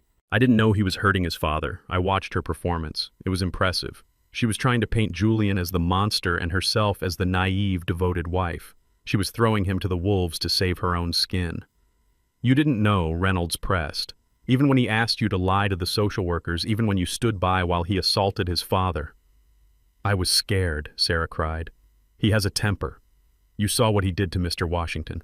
I was afraid he would do the same to me if I didn't go along with it. The door to the holding cell opened and Julian was led in. He was wearing his orange jumpsuit, shackles on his wrists and ankles. He looked haggard, his face still bruised from the jailhouse beatings, but his eyes were burning with a fierce, hateful light. He saw Sarah on the stand weeping her crocodile tears and he snapped. Liar, he screamed, lunging toward the witness box before the bailiffs grabbed him. You liar, it was your idea, all of it. The courtroom erupted. The judge banged his gavel. Order, order in the court. But Julian wouldn't be silenced. She told me to do it. He yelled, his voice raw. She told me to hit him. She told me to forge the signatures. She said if I didn't get the money, she would leave me. Sarah stood up, pointing a shaking finger at him. He's crazy, she shrieked. He's trying to drag me down with him. He's a psychopath. You spent the money, Julian roared, fighting against the guards. You bought the jewelry. You bought the clothes. You wanted the lifestyle. Sarah, you didn't care who got hurt. I am a victim here, Sarah screamed back. I am a victim of your greed. They were tearing each other apart, two rats in a bucket biting and scratching as the water rose. It was ugly. It was pathetic. And it was exactly what needed to happen. The judge ordered Julian removed. As they dragged him out, he looked at me. His eyes were wide, pleading, filled with the realization that he was alone. Dad, he cried. Tell them she's lying. I didn't say a word. I just watched him go. Sarah sat back down, composing herself, thinking she had won, thinking she had successfully shifted the blame. But Ms. Reynolds wasn't done. Mrs. Washington, she said, pulling a document from her file.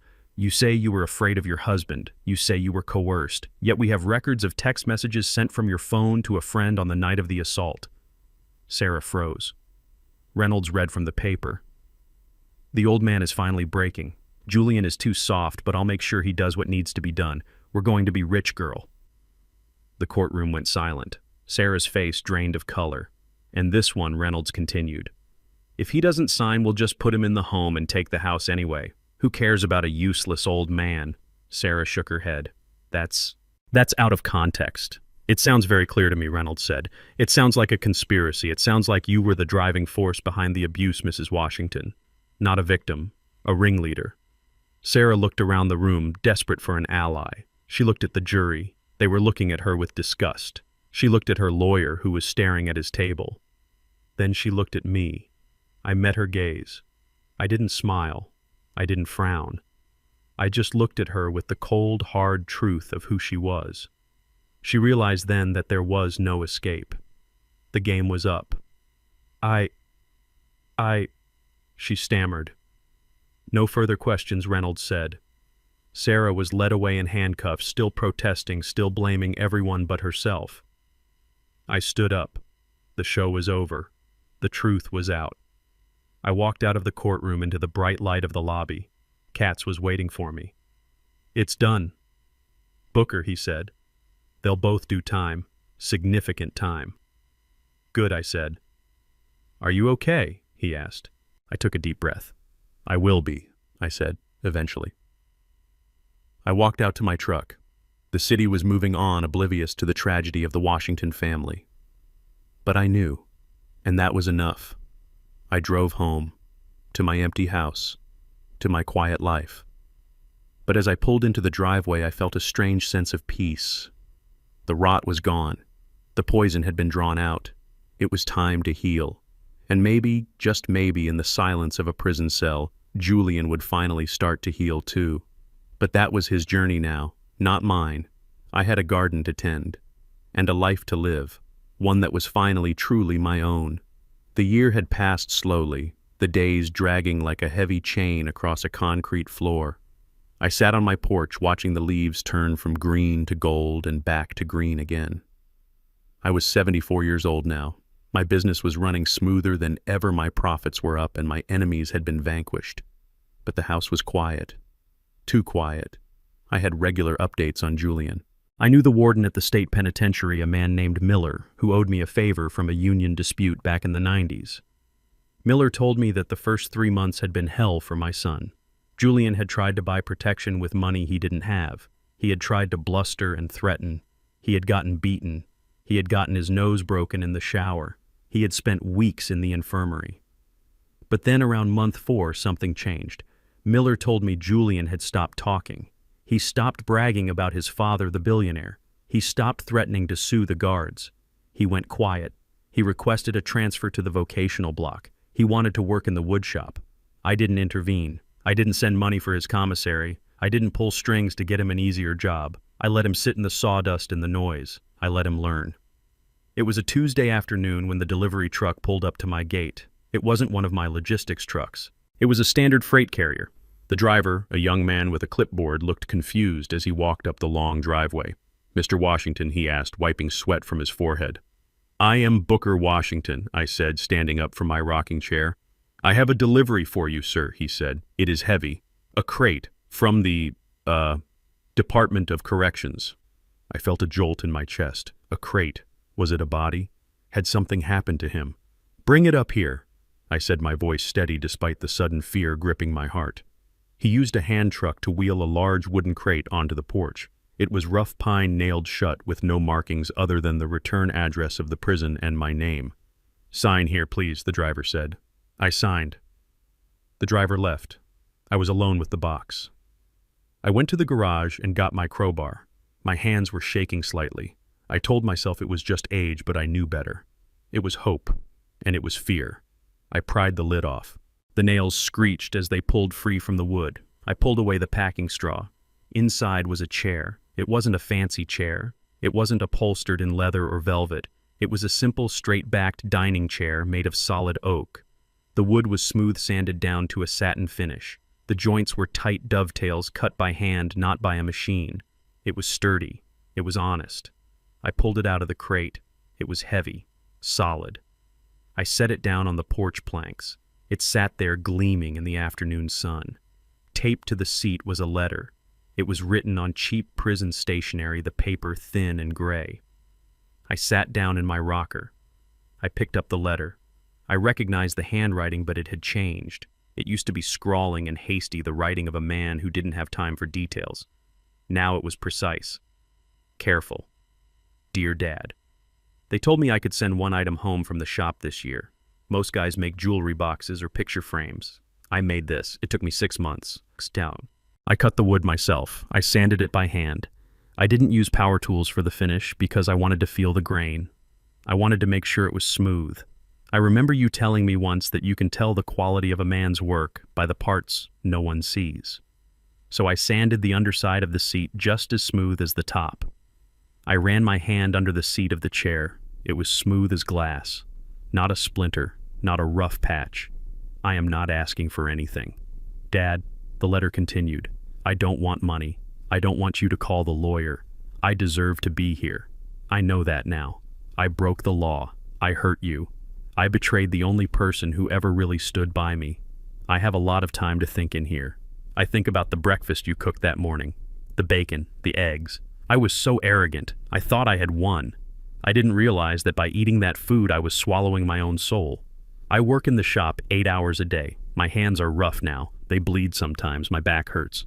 And for the first time in my life, I feel like I am actually doing something. I feel like I exist. You were right about everything. Money doesn't make you a man. What you build makes you a man. What you leave behind makes you a man. I built this chair for you. It is strong. It will hold you up.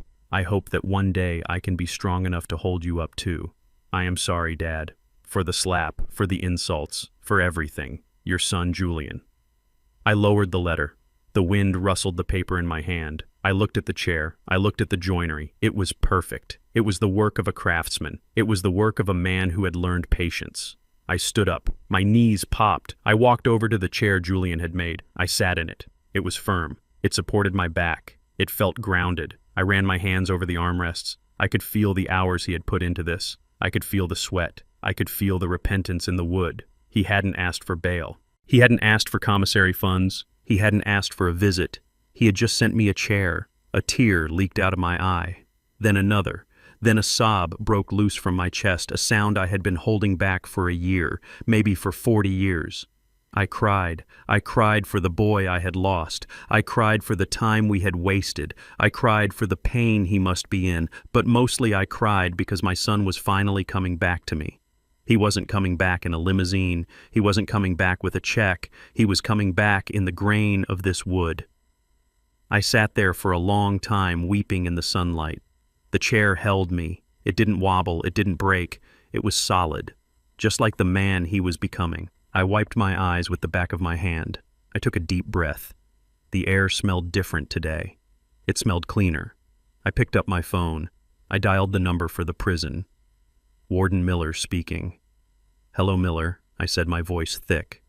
"It is Booker," Booker Miller said. "Did you get the package?" I did. I said, It is good work. He is the best worker in the shop," Miller said. "He keeps his head down. He helps the new guys. He is changing Booker." "I know," I said. "I can feel it." Miller: "I want to arrange a visit." "Of course," Miller said. "When do you want to come?" "Next week." "No," I said. "I want to come tomorrow." And Miller: "Yes, Booker." "Tell him to keep working," I said. "Tell him the chair is good. But tell him I need a table to go with it." Miller laughed. "I will tell him." I hung up the phone. I sat in the chair my son made and watched the sun go down. The nightmare was over. The healing had begun. Julian was in prison, but for the first time in his life, he was free. He was free from the greed. He was free from the lies. And I knew that when he walked out of those gates, whenever that day came, he would be a man I could look in the eye. I patted the arm of the chair. "Good job, son," I whispered. "Good job." The hammer fell from my hand and hit the porch floor with a clatter that sounded miles away. I tried to reach for it, but my arm refused to obey. It hung at my side, heavy and useless, like a piece of dead wood. Then the world tilted, the sky swapped places with the grass, and the oak tree in the front yard started to spin like a top. I tried to call out for help, but my tongue felt thick and heavy in my mouth. I collapsed. My cheek hit the wood of the porch, the same wood I had laid 40 years ago. I lay there staring at the grain, unable to move, unable to speak, waiting for the darkness to take me. I woke up in a hospital room. The lights were too bright. The air was too cold. I tried to sit up, but a hand gently pushed me back down. "Easy, Booker. You are okay." It was Katz, my lawyer, my friend. He looked older than I remembered. He looked tired. "What happened?" I rasped. My voice sounded weak. I hated it. "You had a stroke," Katz said. "A mild one. A TIA. The doctors say you were lucky. The mailman found you on the porch. Another hour and... well, let us not talk about that." I tried to move my arm. It was sluggish, but it moved. I wiggled my toes. They worked. I was alive, but I was not the same. I could feel it. The invincible armor I had worn for 74 years had a crack in it. I was mortal. I was fragile. "I need to go home," I said. "You can go home in a few days," Katz said. "But Booker, we need to talk about your care. The doctors say you cannot live alone anymore, not for a while. You need help. You need someone to cook for you, to help you dress, to watch you in case it happens again." "I don't need a babysitter," I grumbled. "You need a nurse," Katz said. "I have already contacted an agency. Top tier. 24-hour care. They are expensive, but you can afford it." I looked at the ceiling. A nurse. A stranger in my house. A stranger watching me sleep, watching me struggle to button my shirt. The thought made my skin crawl. I had spent my life building walls to keep people out. I wasn't going to let a stranger in now. "No," I said. "Booker, be reasonable." Katz sighed. "You have no one else." "I have a son," I said. Katz froze. He looked at me over the top of his glasses. "Julian?" he asked. "Booker, he is in prison. He is serving 15 years. He has only done 1. "Get him out," I said. Katz laughed in nervous disbelief. "Get him out." Just like that. "This isn't a movie, Booker. He is a convicted felon. You put him there, remember? I remember, I said. And now I want him out. I sat up, ignoring the dizziness. I know the system, Cats. I know about compassionate release. I know about hardship parole. I know that if the victim of the crime requests it, and if there is a medical necessity, the board can grant a temporary release for home confinement care. It is a long shot, Cat said. And even if we could do it, why would you want to?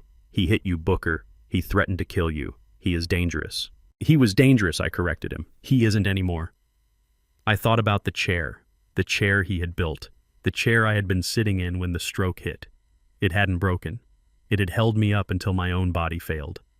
He sent me a chair, Cats, I said. He made it with his hands. He sanded the bottom of the seat. So he is a carpenter now, Cats said dismissively. That doesn't mean he is a nurse. That doesn't mean he is a son. It means he has patience, I said. It means he has learned to care about the details. I looked at Cats. My eyes were pleading, but my voice was iron. This is the final test, Saul. I need to know. Know what? I need to know if he has changed for real. Anyone can write a letter. Anyone can build a chair when they are locked in a cage. But can he take care of the man he hated? Can he wipe my chin? Can he help me to the bathroom? Can he serve me without resentment? I took a breath. If he can do that, I said, then he is redeemed. If he can't, then I will know I failed him completely. Cat stared at me for a long time. He saw the resolve in my face. He knew he couldn't talk me out of it. I will make the call, he said, standing up. I will talk to the warden. I will talk to the board. But Booker, if he hurts you, if he hurts me, I said, then I deserve it for being a fool. But I have to try. 3 days later, I was back in my house. The house felt bigger than before. Empty. Quiet. I sat in the living room in the chair Julian had made. It was the only place I felt comfortable. My left hand was still weak. My walk was a shuffle. I felt like a ghost haunting my own life. I waited. Cats had worked a miracle. Or maybe money had worked a miracle. The parole board had granted a temporary release for familial caregiving, strict conditions, an ankle monitor, random drug tests. And if I made one phone call, he would be back in a cell before sunset. I heard a vehicle pull up outside. It wasn't a car, it was the bus. The city bus that stopped at the end of the road. I watched through the window. A man stepped off the bus. He was carrying a canvas duffel bag in one hand and a wooden toolbox in the other. It was Julian. He looked different. Even from a distance I could see it. He was thinner. His shoulders were broader. He wasn't walking with that arrogant swagger anymore. He walked with a steady, measured pace. He wore jeans and a flannel shirt, work clothes. He walked up the long driveway. He stopped at the spot where the moving truck had been parked the day I evicted him. He stopped at the spot where he had thrown his tantrum. He looked at the house. I saw him take a deep breath. I saw his hand grip the handle of the toolbox tighter. He was afraid. He wasn't afraid of me. He was afraid of the house. He was afraid of the memories. He was afraid of the man he used to be. He walked up the steps to the porch. He stood in front of the door. I held my breath. Knock, I thought. Just knock, son. But he didn't knock. He just stood there. I could see his shadow through the frosted glass of the door. He was standing perfectly still. He was hesitating. Why, I wondered. Was he having second thoughts? Was the anger coming back? Was he planning to run? I stood up. It took effort. I walked to the door. My hand hovered over the knob.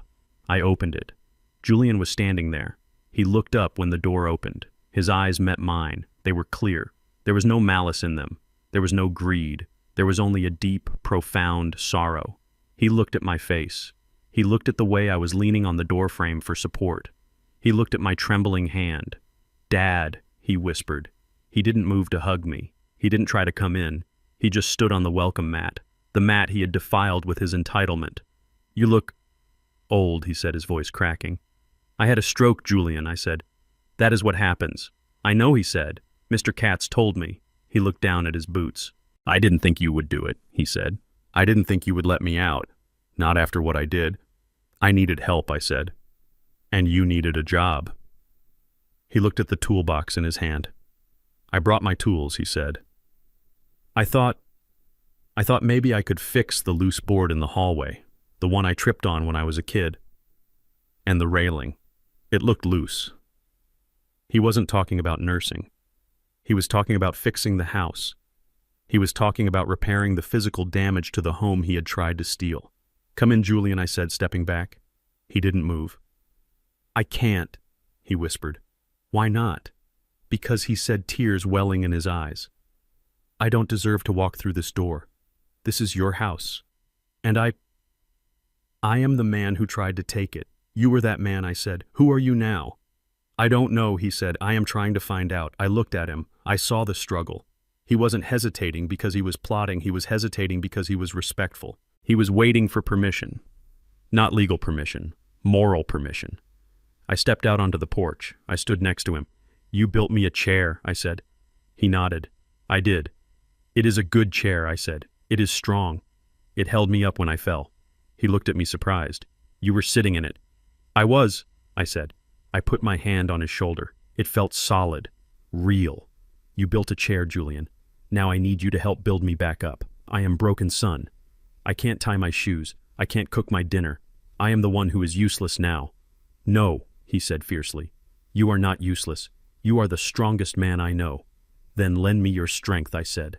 I gestured to the open door. "Come inside, put down your tools, and help your father." Julian looked at the open door. He looked at me. He took a deep breath. "Okay, Dad," he said. "Okay." He stepped over the threshold. He walked into the house. He didn't strut. He didn't claim it. He entered like a guest, like a servant. He set his toolbox down gently in the foyer. He set his bag down next to it. "What do you need first?" he asked, rolling up his sleeves. "I need a glass of water," I said, "and I need to sit down." He walked to the kitchen. I watched him go. He moved with purpose. He knew where the glasses were. He knew where the water was. He came back a moment later with a glass of water. He handed it to me. His hand brushed mine. It wasn't cold. It was warm. I sat down in the chair he had built. He stood in front of me, waiting for orders. I took a sip of water. It tasted like forgiveness. But the test wasn't over. It had just begun. Cooking, cleaning, bathing, the daily humiliations of old age. I was going to expose them all to him. I was going to be vulnerable in a way I had never been. And I was going to see if he ran. I looked at him standing there in his work clothes, ready to serve. So far, so good, I thought. But the night was coming, and shadows looked different in the dark. "We will see, Julian," I whispered to myself. "We will see." The days turned into weeks, and the weeks turned into a rhythm of quiet service that I never thought I would see from the boy who once demanded the world on a silver platter. My recovery was slow. The stroke had left my left side weak and my coordination clumsy. I needed help with everything. I needed help standing up from the chair. I needed help buttoning my shirt. I needed help with things that a proud man never wants to admit he needs help with. The bathroom, the bathing, the indignities of a body that has decided to revolt against the mind. I expected Julian to crack. Every morning when he walked into my room, I waited for the sigh of frustration. I waited for the roll of the eyes. I waited for him to ask about the will or the bank accounts or when he could go back to his real life. I was waiting for the mask to slip because I had spent 40 years watching him wear masks. But the mask never slipped because there was no mask. Julian was relentless. He woke up at 5 in the morning to prep the kitchen just like I used to do. He learned how to cook oatmeal the way I liked it, not too thick, not too runny, with a pinch of cinnamon and a spoonful of brown sugar.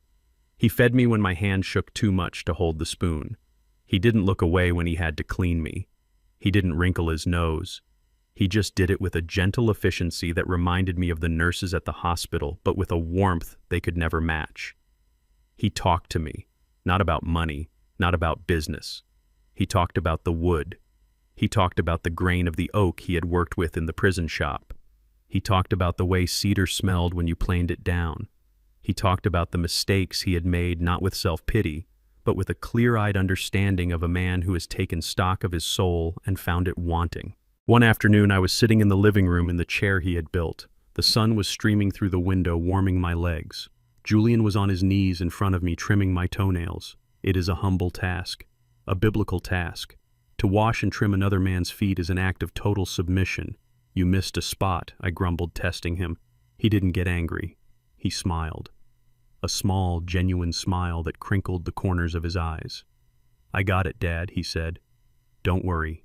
I am not going to cut you. I have steady hands now." He finished and gathered up the trimmings. He wiped my feet with a warm towel. "Do you want to listen to the radio?" he asked. "The game is on." "That would be nice," I said. He turned on the radio low and we sat there listening to the Braves game. He didn't check his phone. He didn't pace. He just sat on the floor near my feet, content to be in the silence with his father. I looked at the top of his head where the hair was starting to grow back from his prison shave. He looked different. He looked solid. He looked like a man who had finally grown into his own skin. Then the doorbell rang. It wasn't a polite ring. It was insistent. 3 sharp jabs that echoed through the quiet house. Julian froze. He looked at the door. He looked at me. "Are you expecting anyone?" he asked. "No," I said. He stood up. "I will get it," he said. "You stay here." He walked to the foyer. I muted the radio. I strained my ears to listen. I shifted in the chair, trying to get a view of the hallway. Julian opened the door. For a moment there was silence. Then I heard a voice I hadn't heard in 2 years.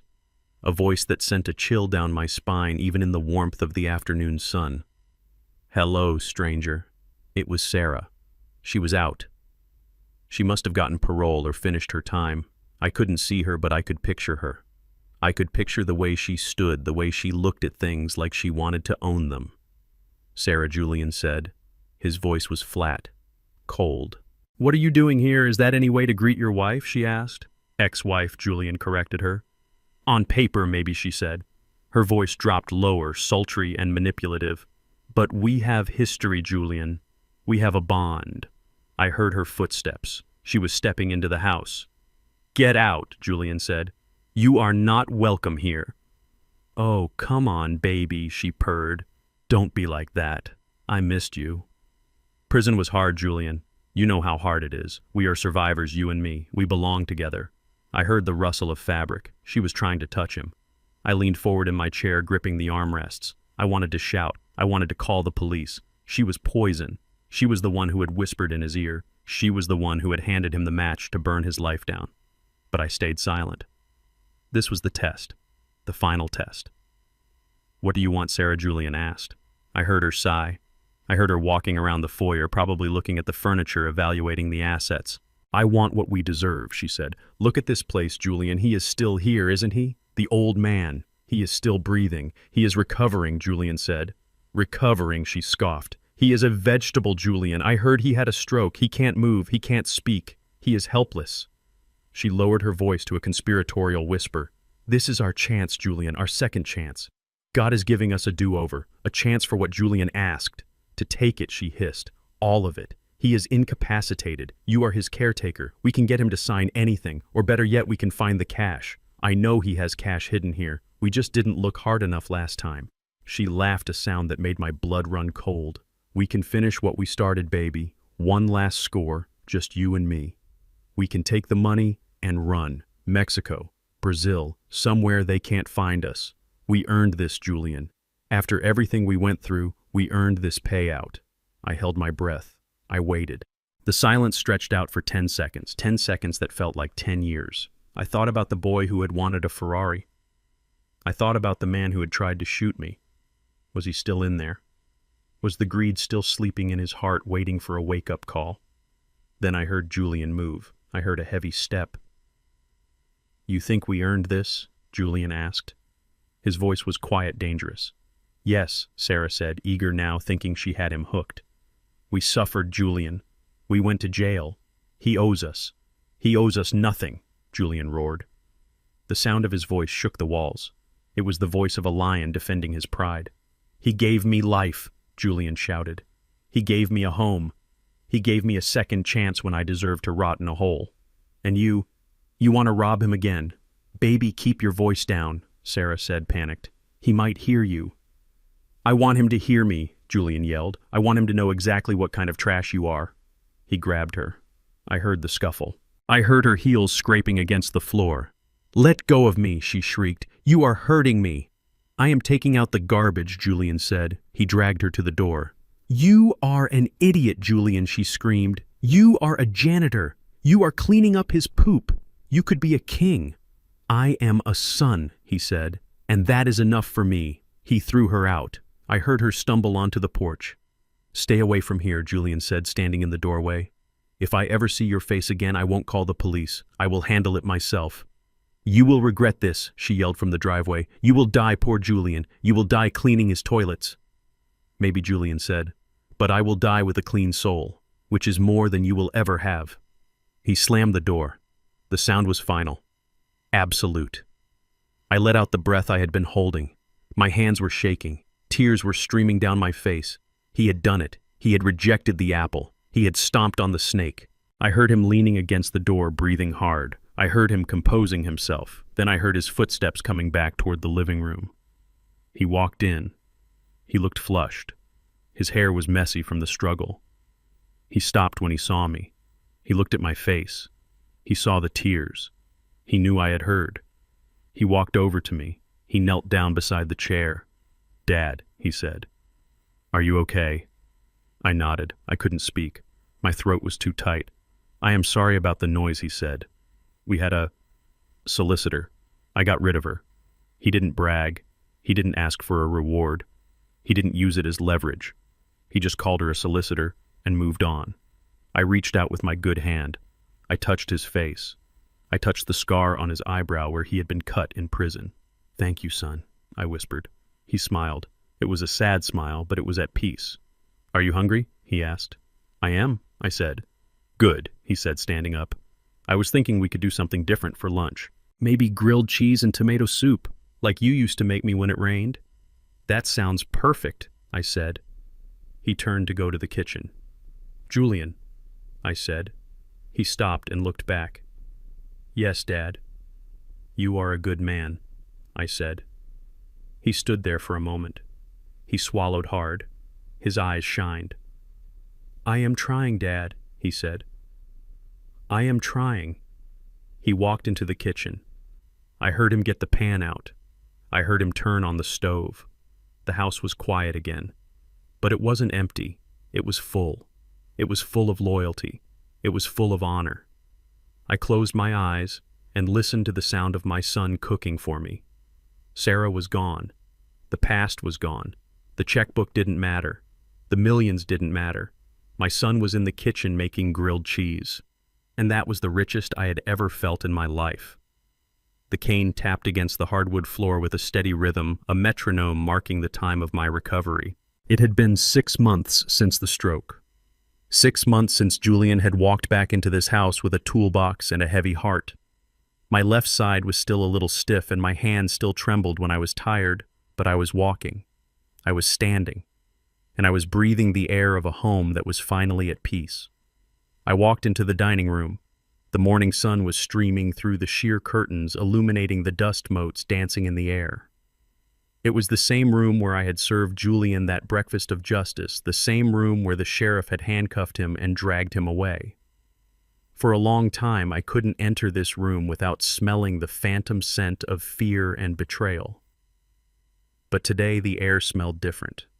It smelled of coffee. It smelled of hickory smoke and biscuits. It smelled of redemption.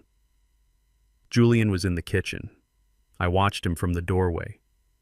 He was wearing his work clothes, a flannel shirt with the sleeves rolled up and jeans covered in fine sawdust. He wasn't wearing the Italian suits anymore. He wasn't wearing the Rolex I had bought him years ago. He was wearing a simple leather watch and he looked 10 years younger. The stress lines around his eyes were gone, replaced by the crow's feet of a man who spent his days squinting at measurements and wood grain. He was humming, a low, tuneless sound that vibrated in his chest. He flipped a pancake in the cast-iron skillet, the same skillet I had used. He moved with a grace I hadn't seen in him before. It wasn't the swagger of a man who thought he owned the world. It was the confidence of a man who knew he could build a chair. He turned and saw me. A smile spread across his face. It was genuine. It reached his eyes. "Good morning, Dad," he said. "You were up early." "I smell bacon," I said. "A man can't sleep when there is bacon in the pan." He laughed. "Sit down. Coffee is fresh." I sat at the head of the table, the same chair. But the dynamic had shifted. I wasn't the executioner anymore. And he wasn't the prisoner. He poured me a cup of coffee black just how I liked it. He placed it gently in front of me, his hand steady. "We need to talk, Julian," I said. He paused. The coffee pot hovered in the air for a second. I saw a flicker of the old fear in his eyes, the reflex of a man used to bad news. "Okay," he said, setting the pot down. "What is it? Is it the doctor? Are you feeling okay?" "I am fine," I said. "I am stronger every day thanks to you." I took a sip of coffee. "I am talking about the future," I said. Julian pulled out a chair and sat down. He wiped his hands on a rag. "The future," he repeated. "I had a meeting with Katz yesterday," I said. "While you were at the store, we discussed the company. Global logistics." Julian nodded slowly. He looked down at the table, tracing the grain of the wood with his thumb. "I am stepping down," I said. "The stroke." It was a warning. "I can't run the empire anymore, Julian. I am too old. I am too tired. It is time for a new CEO." Julian looked up. He didn't say anything. He just waited. A year ago, he would have been salivating. He would have been leaning across the table, eyes wide with greed, asking, "Is it me, Dad? Is it finally me?" But today, he just looked resigned. "I appointed Marcus Mitchell," I said. "You know him. He has been my VP for 15 years. He is a good man, solid. He knows the trucks. He knows the drivers." Julian let out a breath. He smiled, a real relieved smile. "Marcus is great," he said. "He deserves it. He will do a good job." I watched him closely. I was looking for the resentment. I was looking for the anger. But there was none.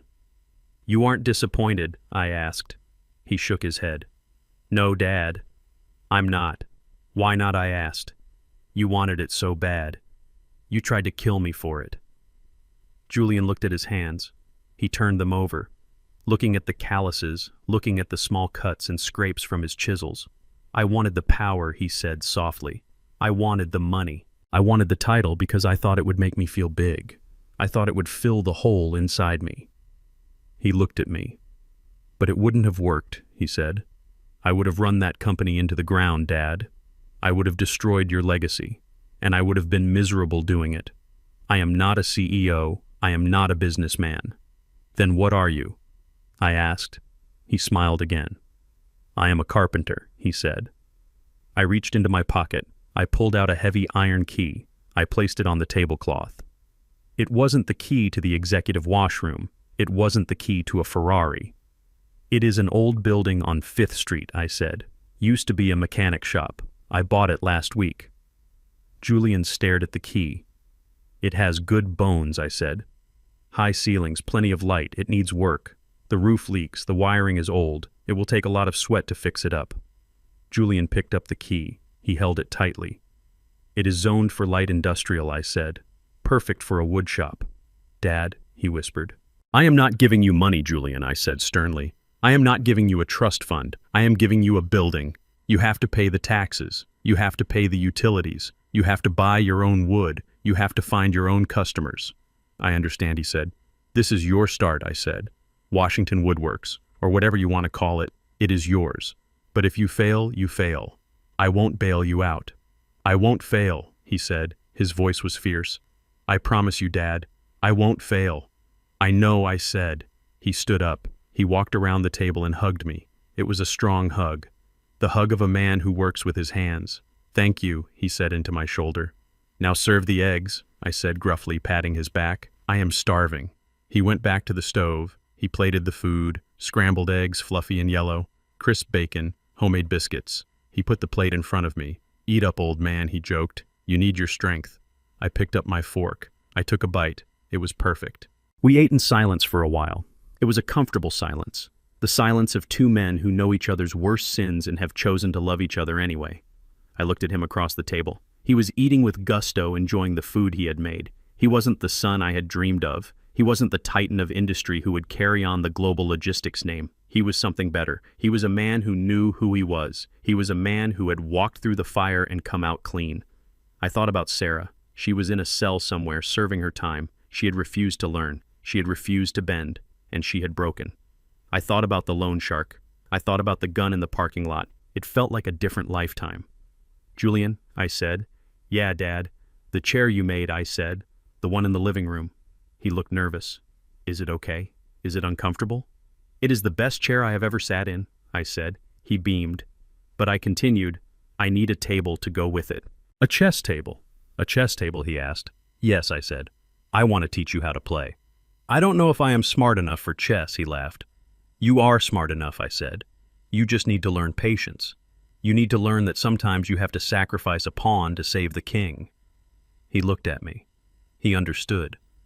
I will start drawing up the plans today, he said. We finished breakfast. Julian cleared the table. He washed the dishes. I dried. We stood side by side at the sink, looking out the window at the backyard. The oak tree was shedding its leaves, preparing for winter. But I knew spring would come. It always does. I am proud of you, son, I said. Julian stopped scrubbing. He looked at me. His eyes were wet. I haven't heard you say that in a long time, he whispered. I haven't felt it in a long time, I said. But I feel it now. He went back to washing the plate. I am going to the shop later, he said. I want to measure the space. Do you want to come? I would love to, I said. I walked out to the porch. I sat in the rocker. I watched the world go by. I was Booker Washington. I was a father. I was a survivor. My house was clean. My conscience was clear. And my son was in the kitchen washing dishes, not because he had to, but because he wanted to. My son raised his hand against me, thinking my age made me weak and my silence made me foolish. He forgot that the hand he struck was the same hand that built the roof over his head. I didn't destroy him out of hatred. I dismantled his ego out of love. A father's duty isn't just to provide, but to correct, even if that correction requires a courtroom and a jail cell. Strength isn't about physical force. It is about the resolve to do what is right, no matter how much it hurts your heart. He learned that you can inherit money, but you must earn respect. If you enjoyed this story of justice and redemption, please hit the like button and subscribe to the channel. Let me know in the comments if you would have forgiven Julian. Until